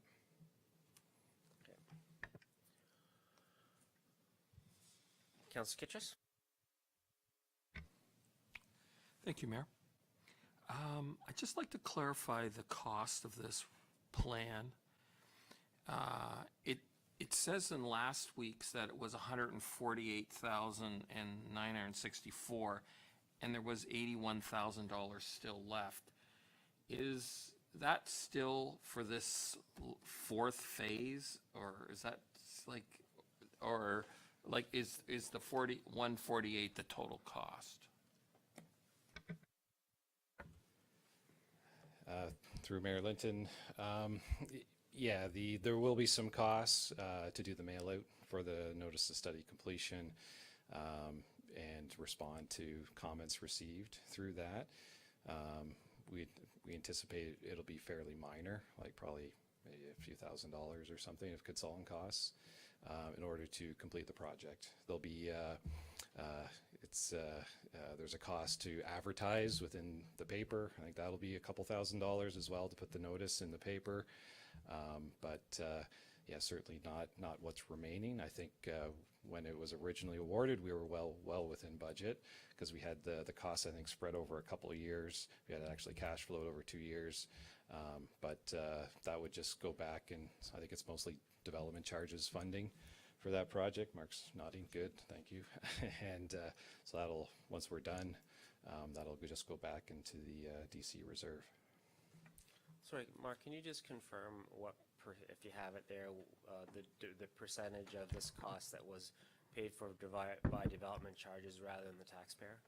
It's 100% DC fund. I'm just double checking that, but I believe it was, yes, 100%. 100% paid for by the development charges, not by the taxpayer. Correct. Okay, good, thanks.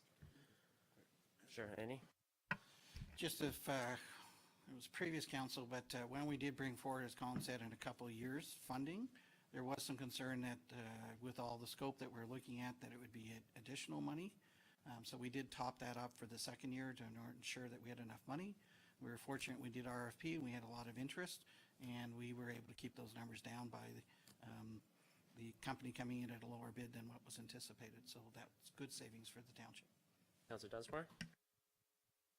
I wanted to get back to the parking. You've got in the report that you're having discussions about the approach to enforcement and the financial implications. What kind of things are you talking about in those discussions? Have we looked at hiring summer students to enforce the parking in both downtown cores? Yeah, I'll start, and maybe Andy can fill in the blanks. So the enforcement side of things, I know Satnam has had some discussions with a third party, like a GS4 or commissionaires to assist with the enforcement, and what exactly the scope of that looks like. I think that's where we need to do a bit more investigation. If we do get approval, this kind of kicks us into that implementation plan phase, and really getting into the nuts and bolts of what that enforcement looks like, the cost of it. And so that's why the report recommends that staff would report back to council with those details, what the potential revenues might be from ticketing, what the expenses for that enforcement will be, and the processes to challenging tickets now will be a thing. Currently the county enforces the parking bylaw, OPP, and so there'll be some bylaw amendments that need to occur as well in order to implement. So it's a bit more than I think like just getting students out there and issuing tickets. There's going to be a bit of some bylaw updates. We also want to make sure that our signage is correct. The signage, it came up, Risa mentioned it as well, like getting people directed to the parking lots where they can stay a little longer term, make sure that's very clear, communication plan. All these things are going to be part of the reporting back to council on the next steps. So just to make it clear, once council approves this transportation master plan, then activities can kick into gear. And then the research can be done on how to enforce it. Then that information can be presented, the timelines can be presented to the community and the BAAs. That's correct. Okay. Councillor Dunsmore, did you follow on or not? Yeah. Just one quick question. So I know it's a whole drawn-out process, and I hate putting people on the spot. Is it doable for this summer? That's the big question. Can we get there for this summer? I'll speak on behalf of staff. It's a very difficult challenge, and the fact that it's not only our municipality, as Colin said, the county holds the enforcement of the parking bylaw with the OPP. We have already started discussions with them. We also have to look at appointing officers to be able to enforce, and we also have the courts with regards to the ticketing currently does not come to the township. So the question is, who's paying for this? And we will need to come back with what we believe third parties can do, how much it will cost, how much do we anticipate in ticketing and revenues, and present that to council, as there's no current budget for parking enforcement within the 2019 budget. So just a quick update. So the conversations are being had at a county level when it comes to we need to receive the money for the work that we do. So there's an understanding that the parking revenue cannot be going to the county for work that we do. So that's at the highest level at the county right now. So they are aware that we'll be coming to them once this master plan is approved. We'll be coming to them with a request to change things. Councilor Dunsmore? Yeah, so given everything that you said, is it a yes or a no whether or not we can get it done? Is it possible? If it's not possible, it's not possible. I would say for implementation this summer, it's not possible. We have a lot of work to do with regards to the courts and the county, as well as looking at what's the most cost-effective way to enforce. We could look at a smaller pilot project this year, looking at, we've done it in Fergus where we've already signed 3-hour parking limits and used the honesty approach as the first test case. We could look at some of that for downtown Elora this year. We know in that situation, there are folks that will abide by the 3 hours, and there are folks that are sitting there. So that's a possibility, looking at that for the summer. And we could report back on where those could be. We could have a discussion with the BIA, say, if there's a couple of sections that would be the priority, how do we get those up and running and see what we could do? So we could work with the BIA to bring back a report fairly soon to council on that and getting that established, as well as probably the 15-minute parking areas. Those are something we could probably establish. The challenge being is they won't be enforceable because we won't have a bylaw, but we would use the honesty approach this year and look at full implementation after that. Councilor McCrae? Thank you, Mayor Lynn. Yeah, I'd certainly be in favor of the honesty approach. I mean, are we enforcing the uptown parking here in Elora, which is 2 hours? We currently don't enforce any parking right now. Okay, great. Yeah. The OPP are the enforcement officers at this stage. We have no bylaw in directing, or what's the official word, allowing or designating township staff or a third party. Many municipalities we've been talking, as Colin talked about, GP4 security firm, as well as commissionaires. Commissionaires are very well known for doing parking enforcement in the municipalities. We've reached out to them to begin discussions and seeing what that may be. But again, there's more details to figure out. Time, we've talked about, is it just enforcement on Wednesdays to Sundays during tourist season? All those types of things. That'll just be a cost issue. So we need to have some of those discussions, finalizing that a little bit more, and then getting some true costs back from those third parties, as well as evaluating what it would be if we were to hire staff. I guess my point is we already have signs in place. Let's just put some more down the street to help the BIA, rely on people to be honest and move on. The other thing I'd like to ask is, why are we recommending 2 hour when we've been hearing from the BIA in Fergus and in Elora that they'd like 3 hour? And then the other question I have is, I've spoken to merchants in Fergus who would like to see 15-minute in some places, because we're seeing as a society more and more people are wanting pre-cooked food, so they want to be able to swing by on the way back from work, drop in, get something and nip out. So if we could look at 15-minute in Fergus as well, like say for example Menzie Lane, where there's some people there who'd definitely like to see 15-minute. Just speaking on behalf of Fergus BIA, they do favor 15 minutes as well. So I think that is consistent across both towns. Colin, were you going to speak to the question that Ian raised there? Yeah, I can't remember what it was. The 3 hour versus 2 hour, and again, when WSP was out, they did the parking survey, so they did, their recommendation is, try to maximize that turnover as much as possible within the shopping district. And so, I talked to Brett on Friday afternoon, and his comment was, well, more turnover in cars, more shoppers, right, is the bottom line. And so when I asked him about the 2 versus 3, he strongly supported and recommends the 2 hours, because that basically means more economic activity in the downtowns. So that's WSP's recommendation. Councilor McRae, follow. Thank you, Mayor Lynn.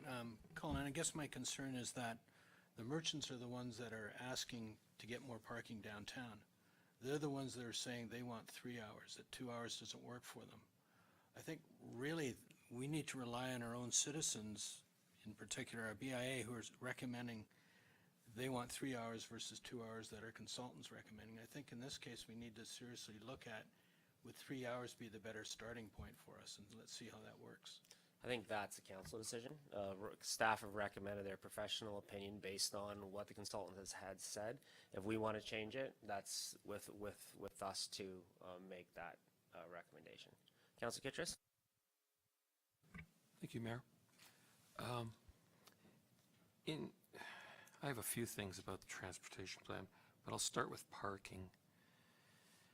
The parking issues, actually, there were 2 components to the problem, and the letter written by Marty mentioned one, and also the 3-hour issue. The turnover issue is when cars are coming in, but there's really the problem of the shopkeepers and the residents that are living downtown having parking. And there's 2 issues here, and we're only talking about this 2-hour or 3-hour problem. Like, we're not making designated parking or parking areas for the employees, owners, and permanent residents. We don't have a plan for that. And that's one of the deficits I see in this transportation plan. In Fergus, I'm not going to talk about Elora because Elora's always packed, but it's the same problem. Fergus doesn't have as intense a problem, but it's full at certain hours, and a lot of it is they have parking. Like, they have twice as much parking as Elora does in, like, municipal parking. But people don't park in those municipal parking.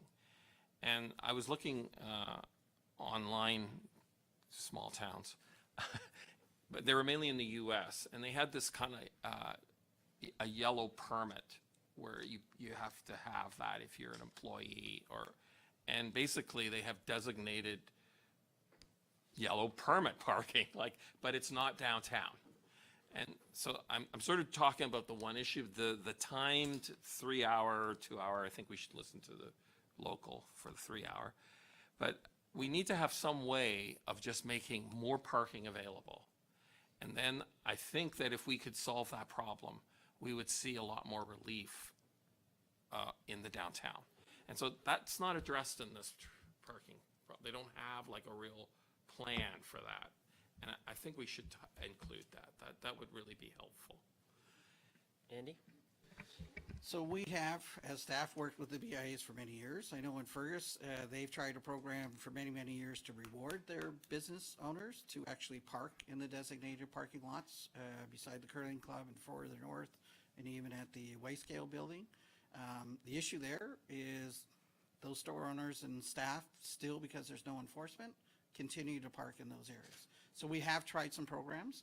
The reason you don't see that recommendation in here, I believe, is because those are exactly what we've been trying to implement. So we've suggested the Elora Community Center across the river on Victoria Street. We've built the parking lot beside the LCBO for the same type of thing. Until the enforcement comes forward, I think we'll see more success for that, is because my personal belief is we're going to have more issues with still trying to enforce the staff and the residents than we will with the tourists. I think the tourists will look, 3 hours, I better get in and out of here. I think it's our town folks that are parking in places that they don't. I mean, we've had the discussion with the BIAs. Pat's brought forward saying they've did studies in other municipalities about how much it's costing. We even had a meeting about West Mill Street and the parking and the Victoria Street pedestrian bridge, and Risa was at that, and there were residents saying, well, I park there all the time. I mean, they fully admit it, and we're saying, you should be parking across the river and walking across, and we had some residents say, do it all the time, I walk over even in a snowstorm. We have no enforcement ability other than phoning the OPP and saying there's no overnight parking, but it's very low on their priority. So I do believe, and we as staff believe, the enforcement issue is, well, it will be the first step, and then we can do the permitting to say, we already have designated, we have plenty of that. Now go park somewhere else, and until we enforce it, they'll just keep parking on the street. That's unfortunate. And I think another point to make is we can't wait till we have everything all figured out before we move ahead on some of these recommendations, because I do think we're going to see some significant benefits if we do move ahead with enforced parking. We need to continue to work with the BIAs to make modifications as we go along. But I think one of the reasons why we haven't moved in the past on things is because we haven't had everything figured out. So I think we have to go as far as we can, make sure that we approve this, get this parking in as fast as possible, get these rules in, make sure it's enforced as soon as possible, and then make modifications based on what we see is happening in our downtowns. Councillor Van Leeuwen. Thank you. In this recommendation, as I read the recommendation, we see the first part being the transportation master plan. The second part has a key word in there, to proceed with a review of 2-hour parking. So when you say review, are we getting on the table basically allowing council saying, staff, go ahead, review this, get going, spend some time, spend some, we'll call it staff hours to put this together and review? If that's the case, then it sounds to me like we're having a parking strategy meeting here today.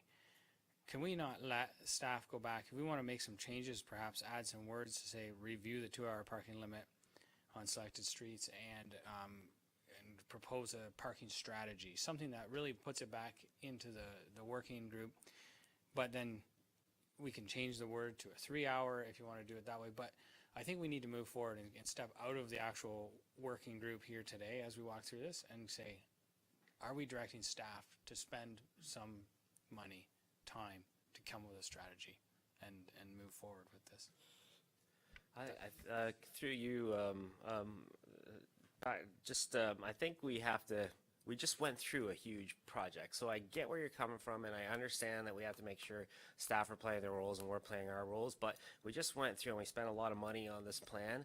Like, I'd be much more comfortable with saying direct staff to proceed with 3-hour parking, because we've done all this already.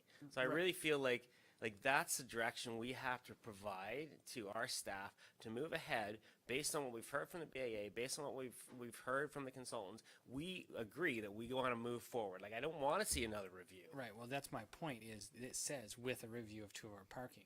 So if we want to change it to 3-hour and then also, and not just review it. So let's work with this recommendation instead of rolling around and say, okay, let's look at the recommendation and say the council directs staff to proceed with a review of, or to proceed with 3-hour parking limit on the proposed streets, and to give come back with a parking strategy for the other pieces. For example, tenant parking, for example, all the pieces that we said. So otherwise I feel like we're beating things around here.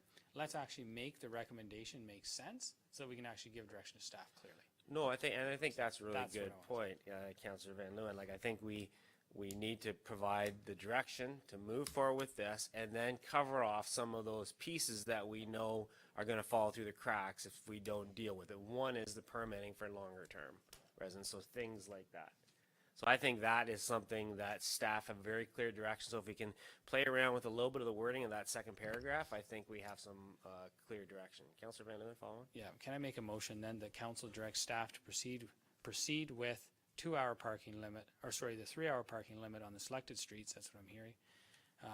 Obviously the next doesn't follow because recommended transportation master plan, as a friendly amendment to this motion on the floor, or it's not on the floor yet. And then to add something about That's right, and if we don't agree, like, it gets it out on the floor, and then we can kibosh it and go back to 2, or we can do something, but we have to start moving forward. Okay, so let's take a pause here. So what I hear you saying is direct staff to proceed with 3-hour parking. So forget the review of. Move forward with 3-hour parking on selected streets and parking lots in downtown Elora and Fergus. Get rid of the as recommended piece. And report back to council with Parking implementation plan. parking implementation plan and appropriate bylaws, enforcement details, and financial implications.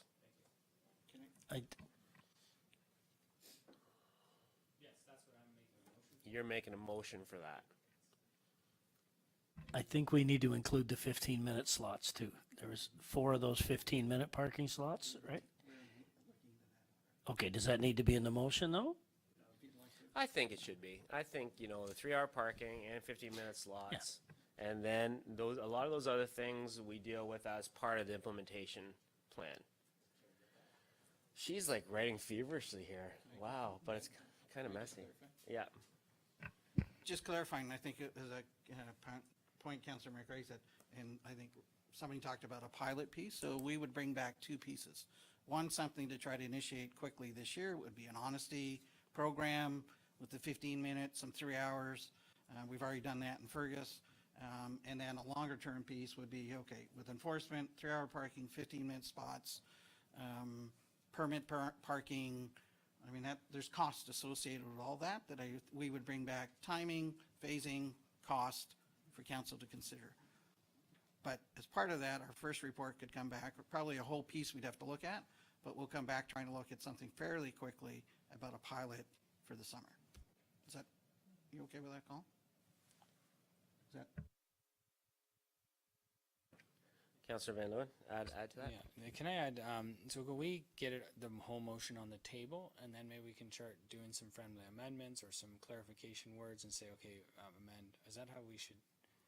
That should be how we do it, but I want to make sure that we don't go too far down that path without some of the other councillors having their thought. Yeah, Councillor Foster? Can we deal with the two items separately? So the endorsement of the plan and the parking issue separately? Is that possible?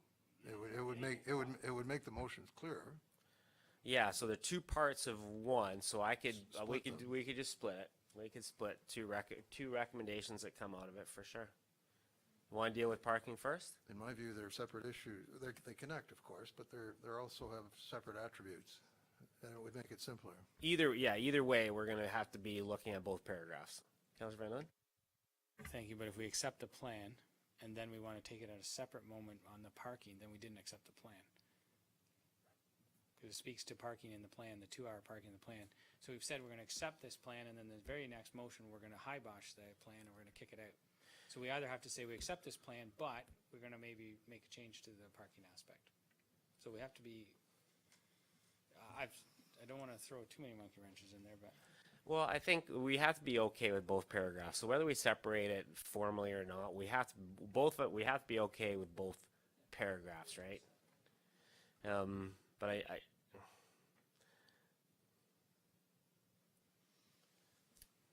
sounds like we have general agreement on the second one.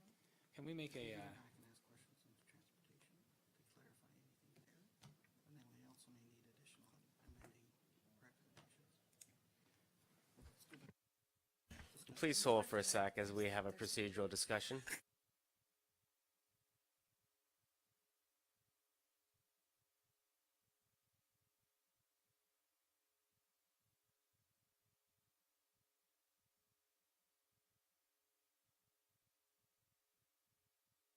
Actually, what we're going to do is we're going to take a 5-minute recess. I have to go to the washroom anyway. 5-minute recess, and then we're going to come back and we're going to figure out what we're going to do. No, I don't. Back in 5 minutes.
Okay, are we good to get back at it here?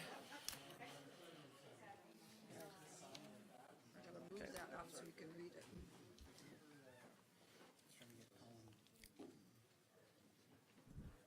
Oh, where did, Dunsmore. Dunsmore, where are you? Oh, yes, sir. We didn't get to go, just for the record.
Okay, we're back at it. So what I think we're going to do is we're going to move a modified recommendation, because I don't want us to lose sight that the transportation master plan goes a lot further than parking. So I'm going to read the recommendation as amended, and then I'll get a mover and a seconder, then we can have additional discussion about it. So I'm gonna move this recommendation that the Council of the Township of Center Wellington endorse the Transportation Master Plan as amended and direct staff to publish the notice of study completion in accordance with statutory requirements under the Environmental Assessment Act as outlined in report number IS 2019-11 dated May 21st, 2019, and that Council directs staff to proceed with 3-hour parking limit, 15-minute loading zones on selected street and parking lots in downtown Elora and Fergus. Yeah, keep going. It's not touch Oh, screen. it's not touchscreen. No wonder it's not moving. Can't afford that. All right, okay. And report back to council with a parking implementation plan, including amendments to appropriate bylaws, enforcement details, and financial implications. Everybody understand the motion? No. So we're voting on the entire plan now? We are going to get a mover and a seconder, then we're opening it up to discussion. For discussion? On Okay. the whole thing. All right. Okay, parking, whatever. Councillor Van Leeuwen. Moved by Councillor Van Leeuwen, seconded by Councillor McElwain. Discussion from councillors. Councillor Foster.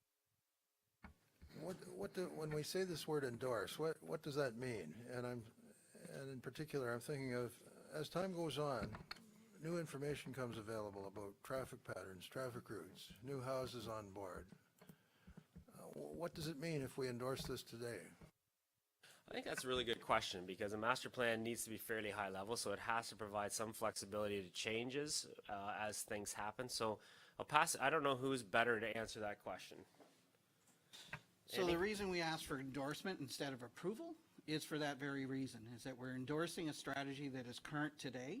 And as we look at the recommendations, staff will have to report back on those recommendations as what the implementation strategy is. If there's more detail, more cost, we typically bring that back through the budgeting process whenever there's any costs associated with moving forward any of the recommendations. So that's why we look at the word endorse, and you'll see that in a lot of municipalities instead of approving, because a lot of councillors don't want to say, I've approved every recommendation. You're endorsing the overall strategy with the intent that staff are bringing all those recommendations back through the budget process and through an implementation plan. So to make it clear, we're not approving all the financial implications of this plan. We're endorsing the strategy behind it, and all the financial implications will be coming through the budget process. Councillor Foster, follow on. Thank you, Your Worship. I have two very specific, two main concerns about this, and one is the plan doesn't address, in my view, sufficiently congestion in Fergus from the south end to the north. I don't see how we're addressing that, and I wondered if, Colin, you can help me out here. That's question number one, and question number two is, I don't see how this plan is solving the problem of quick and fast emergency access to the new hospital from Highway 6 south, from Highway 6 north, from County Road 7 south, County Road 7 north. Ambulances and emergency personnel have to go still through a fairly significant built-up area to get to the hospital, and that concerns me. I don't see good, successful north-south routes here. Okay, so those are really big questions, and we have had quite a number of months to get some of these questions to staff, but they're pertinent questions, but staff don't have to feel like they're flying by the seat of their pants and answering them right now, but if there's any answers that you have, they're welcome. Your Okay, Worship, I'll go to Colin. Yeah, through Mayor Linton. So it's through Fergus. Yeah, that's challenging. In order to address congestion, there's kind of a limited number of options. And you go throughout the GTA and it's road widenings. You add additional lanes. Through Fergus, that's pretty much impossible without significantly impacting the built landscape. And so what this plan has focused on is providing north-south connectivity east and west of the downtown. So with the extension of BD line, with the extension of County Road 29, that provides that north-south connectivity so it provides additional north-south travel capacity as kind of Highway 6 through Fergus gets constrained, congestion, there'll still be opportunity for folks will gravitate to those future kind of north-south arterial connections. So can you just expand a little bit on the extension of BD line, because we're talking about another river crossing, correct? So That's just correct. talk a little bit about that, because the intent behind that was exactly to address congestion. Yeah. So essentially, and the connection to the hospital for that matter. So that's a new bridge essentially at the BD line road allowance where it kind of tees into the river.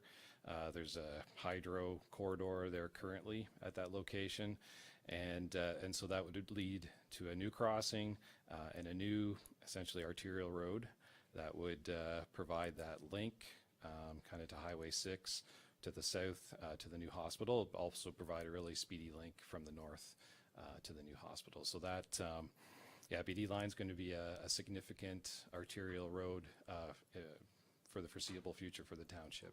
So we wanted to make sure we had strong north-south connections along BD line. Can you just expand a little bit on the second part of Councillor Foster's question, and that is related to the emergency to the hospital?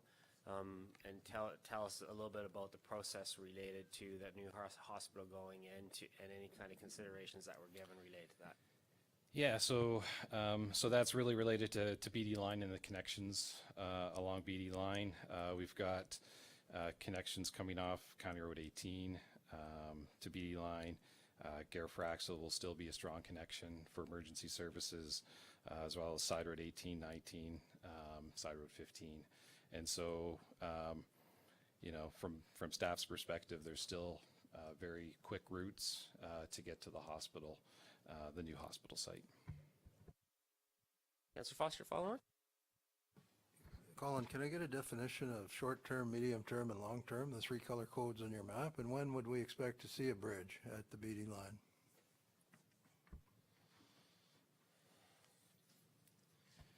Yeah, through Mayor Linton. So those are all defined in the report. I'm just going to have to take a couple minutes to look for them in the report. Okay. Councillor McCrae? If I can help Colin, I just read in the report, and short is within the next 5 years, medium is by 2031, and long is by 2041, I believe. Thank you. There we go. Councillor McLean? Thanks, Kelly. My question is kind of the same as Bob's, except I'm talking east-west, and I go back to second line as a bypass or a connection between Elora and Fergus as an alternate to having to drive into downtown, either downtowns to connect. I know you said that it hadn't really been looked at because it's county road, but I mean, so is County Road 7. The highway is provincial road. That doesn't seem to be, a reason not to look at it, because we do need something. That the traffic at the corner of Millen and Metcalf is ridiculous on a weekend. You can't get through there, so we need to have a bypass in particular for trucks.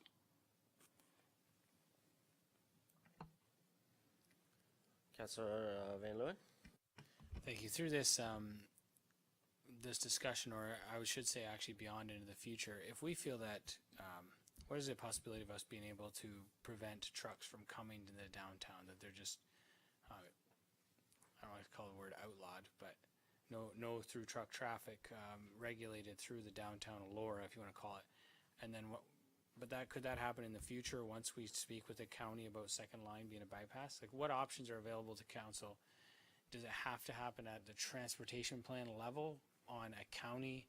Because there's so many other pieces of conversation that happen outside of the transportation level plan that we have control over.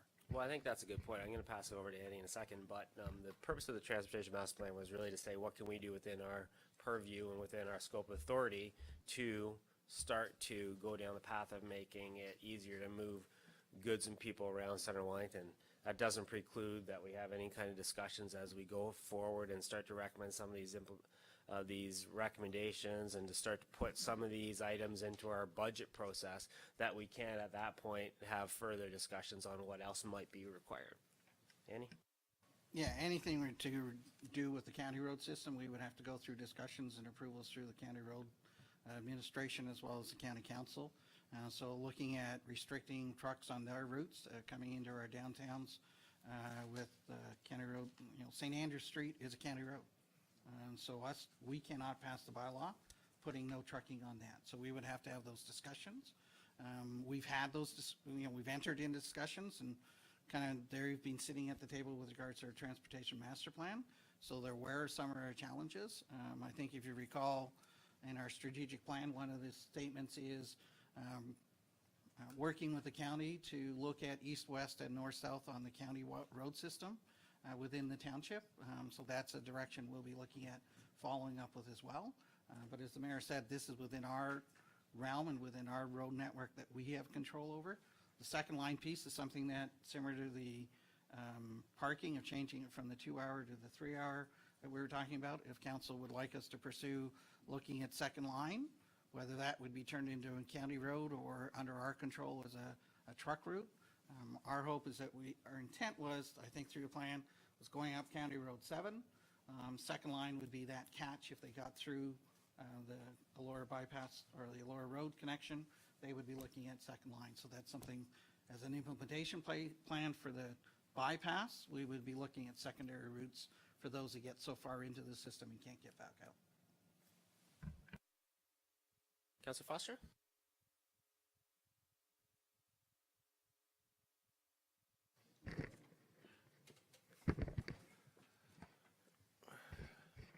Thanks, Lisa. Thank you, Kelly.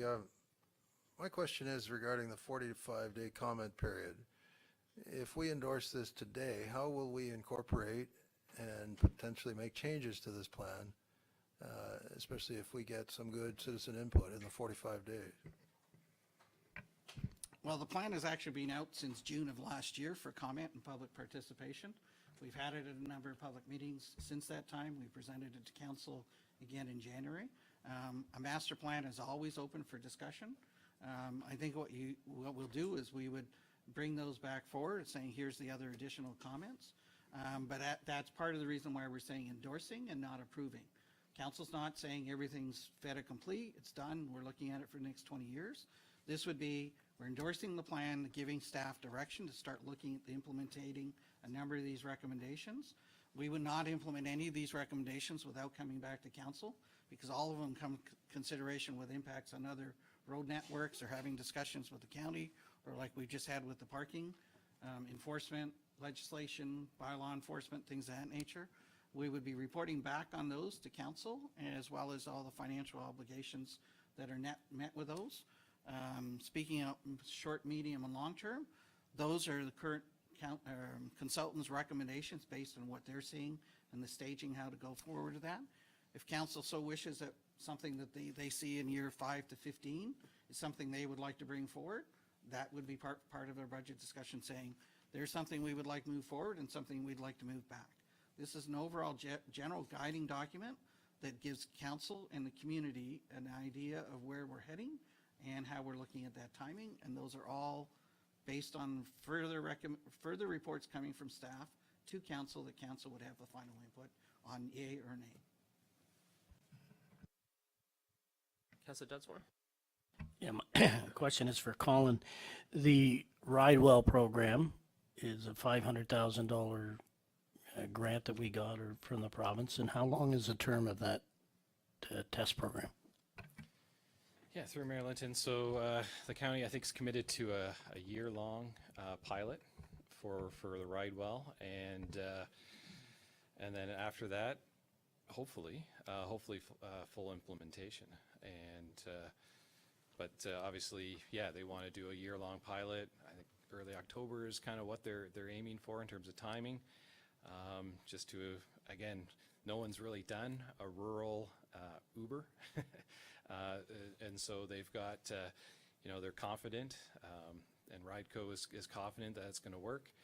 But, obviously there's been some assumptions made, and there will be some tweaking along the way. So really the pilot is to kind of work out all the kinks in the system, and hopefully it goes on for a long time after that. But to just follow up what Colin said, so when the funding is over and it works, that will be part of the county's budgeting process to add more funds, or else get another amount of money from the province to continue that service. So that would be within the county's responsibility. Yeah, and I would just add to that, this is countywide. There could be opportunity to enhance the service for Fergus and Elora. Right now, I think the county is going to start with a Monday to Friday, 6 a.m. I think to 7 p.m. I think is the initial pilot. I think there'll probably be following discussions. What if we want to expand the service, more into the evening? What about an event weekend like Riverfest? To have that service available. And then there'd be some sort of financial discussion with the county to enhance that service potentially. So I think it's one of those things, we'll get the ball rolling and kind of work out some of those operational details and financial impacts, as it goes. Councilor Dunsmore? Yeah, my concern is once you get the ball rolling on something like that, it's hard to get it to stop. And so I asked Councillor Ballantyne when she was here, what kind of consultation was done with the cab companies in town around that ride share. She was very good in getting back to me the next day. The response, however, came from the county, and I found quite unacceptable, was that they didn't hear anything from the cab companies, but I hear from the cab companies. I hear weekly from the cab companies. They had their logbooks inspected, but they're not given any break on their license fees. They're not given any break on the rates that they can charge. And we're bringing in a rideshare program, which I was told by the county is a different delivery model, but it's really not. You're just going online and contacting somebody to take you, as opposed to picking up the phone and calling a cab. So I wonder if we're treating the cab companies fairly, and if we're ever going to get a say on that again. I'll just speak on behalf of the taxi bylaw is a county-wide bylaw. So it is the county that controls the taxi bylaw, not the township. And I think just to add on to that, I mean, as we move forward with this, and again, this is moving really quickly because they actually didn't expect to get the money, because when the new government came in. We thought this was going to be something that was going to be cut. So we're moving quickly on this. We have really tight time frames. We have a very tight delivery model that we have to, that's why we got the funding. So the parameters are very tight. And I imagine that they're going to make mistakes along the way that they're going to have to fix, because we have to, we won't know all the answers. We know we need this. And this is something they're going to move ahead with, and then make modifications on the fly. That's why it's a pilot project. And so they're going to move ahead and then make modifications and hopefully expand it as they go. But we don't have the funding just to do a study. It's to get this up and running. The mayor just made me think, all the municipalities in Wellington County as well as the county do not get access to the provincial gas tax because it's specific to transit. So there is an opportunity with this type of program that it may be something that the local governments and the county can make application as part of the provincial grant money, because in a rural area, we're not going to have a transit system, a full-blown transit system. The town of Innisfil has used the Uber, and they are using provincial gas tax money to help subsidize that program as well. So that may be an option for all local municipalities in the county to be looking at in the future. And if I could just add, through the last steering committee meeting, there was mention of actually contracting the taxi companies to provide the accessible service. So whenever, you know, a municipality or anybody provides transit, they have to provide an accessible option. And so the accessible option, so the county is, the discussions were to actually contract that out to the taxi companies. Councilor Kittrus? The question I have is about the bridges and the truck congestion. We were told like the mid is 10 years for that BD line. And so how does that work for all the permits? Like, how many years is that? Like, does that mean in 4 years we start that process? Or how does it work? Yeah, through Mayor Linton. So how does BD line, if I understand correctly, how do we? It's over the river, it's never been done, so Right. There's some people in the way. Yeah, that's right, property. So yeah, that's a great question. And so there's kind of subsequent work to be done with some of these projects. Definitely the river crossings will go through their own environmental assessments. Those will be big, like Schedule C, which is kind of the highest level of environmental assessment. So those will have, you know, well in advance of those projects happening, there'll be an environmental assessment done for those projects. The BD line corridor itself, you know, as long as we're working within, you know, our current road allowance, a lot of those are kind of pre-approved under the Environmental Assessment Act. If we're starting to look at, okay, we need road widenings or we need private property, then that kicks us into the environmental assessment as well. I would give one kind of proviso to that. If it's within a plan of subdivision road widening, we'd work through the plan of subdivision process, and the public consultation would kind of be addressed through that. But yeah, definitely this is not kind of a one and done. For those large projects, there'd be a significant you know, EA component for those. I just wanted to, I think Andy wanted to add that comment? Sorry, just on the timing issue. So similar to long-term water supply master plan, what we're looking at is when it says we should be ready in 10 years to make that happen, we would be stepping that forward to say the EA process, the approval process, so that in the 10-year or 11-year, we're ready to go. So that's why Brent has looked at this phasing, saying, you know, you're probably going to need it by year 10, so you're going to have to start gearing up. And I'll just comment on kind of Councillor Foster's comment is that is why we need the overall master plan. We won't get an audience at the MTO or any of the agencies if we don't have an overall strategy to start saying, here is why we're at the table. We have council direction to explore this option. We're looking funding, we're looking at financing, we're looking at all the considerations, the EA process. But if we just come and say, well, staff thinks it's a really good idea to cross the BD line, they're going to turn around and say, prove it to us, and where's council's endorsement of that? So this is an overall arching guiding document that says, here's where we would like to go. We need to start working on some of the implementation strategies, reporting back to council, and having those discussions with the agencies. We're going to be focusing on the 0 to 5 right now, then the 5 to 10, and so on and so forth. And that's how we work those through.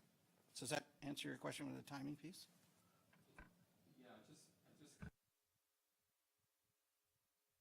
Sorry, Councillor Kittredge just hit your.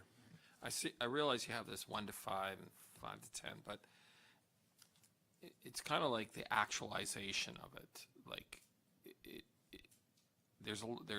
I'm concerned about the other side, on the south side, because the bead line, we know it is, but then on the south side, there's this, like, where's it all going? Like, and what's the plan? And I'm concerned that if we just are we just doing it 2 lanes? Or is it a 4 lane? Like, because it just seems kind of short term to think 2 lanes. Yeah, so that's what the future EA would look at. So that would get into the detailed design of that road segment. You look at the traffic volumes, that it would experience, and then they would recommend whether the bridge has to be 2 lanes or 4 lanes based on the growth projection at that. Andy? If council recalls, previous councillors, we went through a subdivision in Storybrooke, and that whole, and quite a few of the comments came about BD line and feeling that it was too wide of a road, it's too big for the existing traffic. We would like to see it two lanes. Here's why we're looking at planning that far ahead. The saying BD line, we got the developer to build the street at their cost, not at our cost, with the overall intent that our anticipation was we were going to need to use BD line as a north-south connection. This just reaffirmed a lot of those older discussions, saying, where can we do crossings? This one's recommending Canada Road 29, BD line as your 2 other north-south arterials. This is just helping us to be able to say to those developers, saying, here's why we're asking for these costs. Here's why you're needing to implement it, because this is going to be an arterial road corridor. So those are the types similar as Colburn, if you remember in Storybrooke, that realignment, things of that nature, were exactly around these discussion. How do we get that east-west discussion going across? So when they see it only in EA for that small section, they have difficulty understanding why we need a bigger road. Is that helpful? Anything else from council? Okay, so we had should I read it one more time? It's been a while. Can I have Lisa read it. Oh, have Lisa read, okay.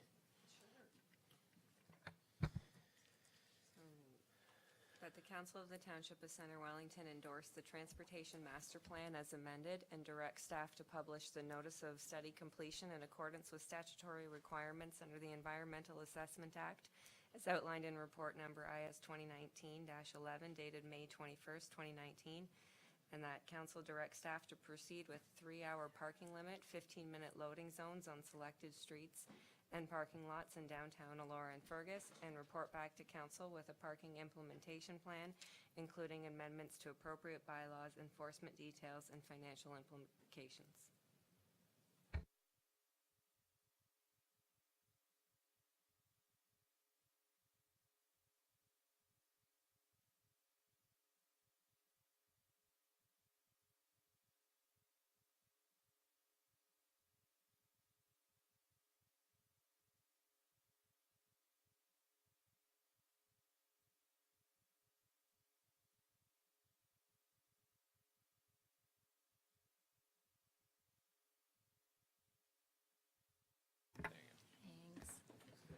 Thank you.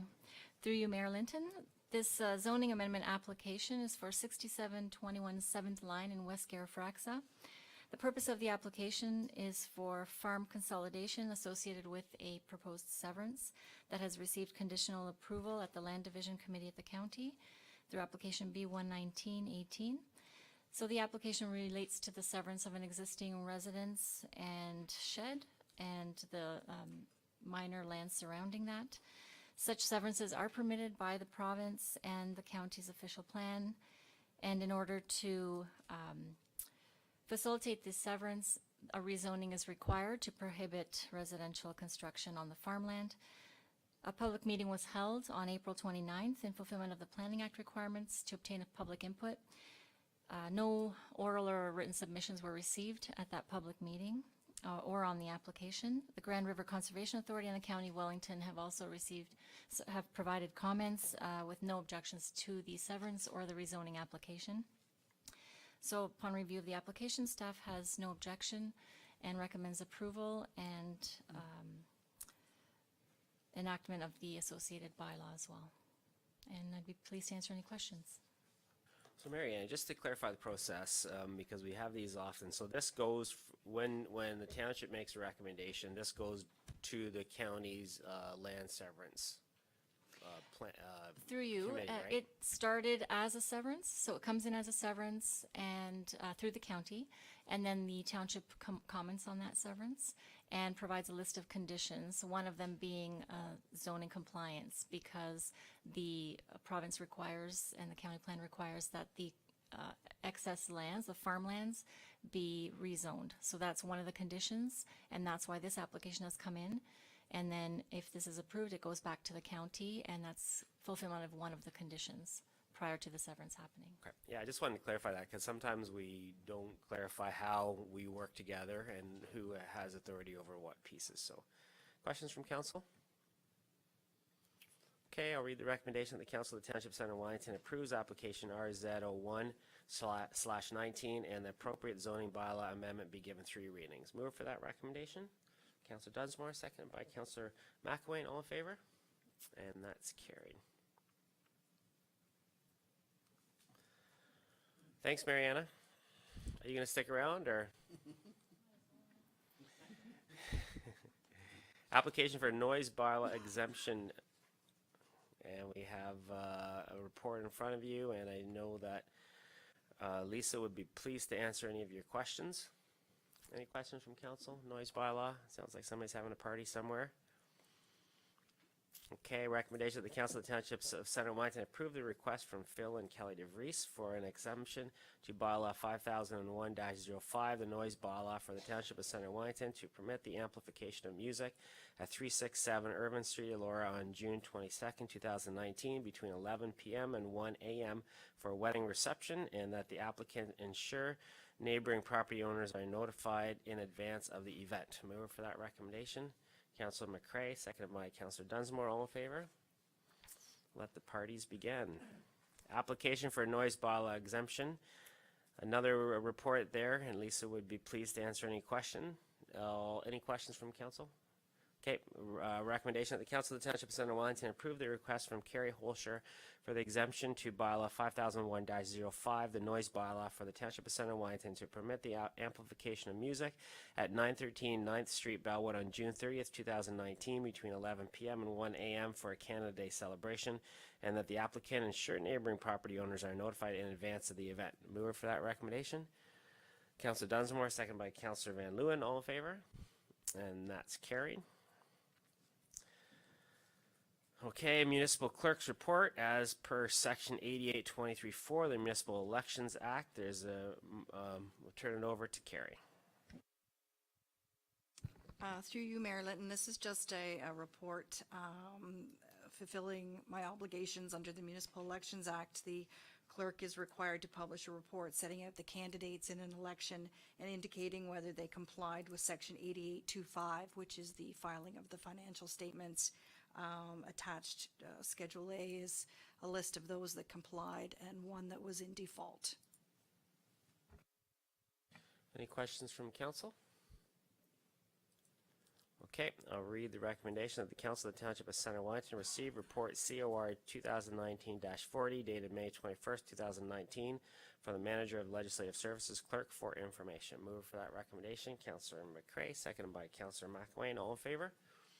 And that's carried. We have a number of information items: Economic Development Task Force minutes, Heritage Center Wellington minutes, and Community Services Advisory Committee minutes. Any questions from council on anything there? Okay, there's no recommendation there. And can I have a mover to adjourn this meeting? Councillor Kittra, seconded by Councillor Foster. All in favor? And that's carried. Have a good rest of the night.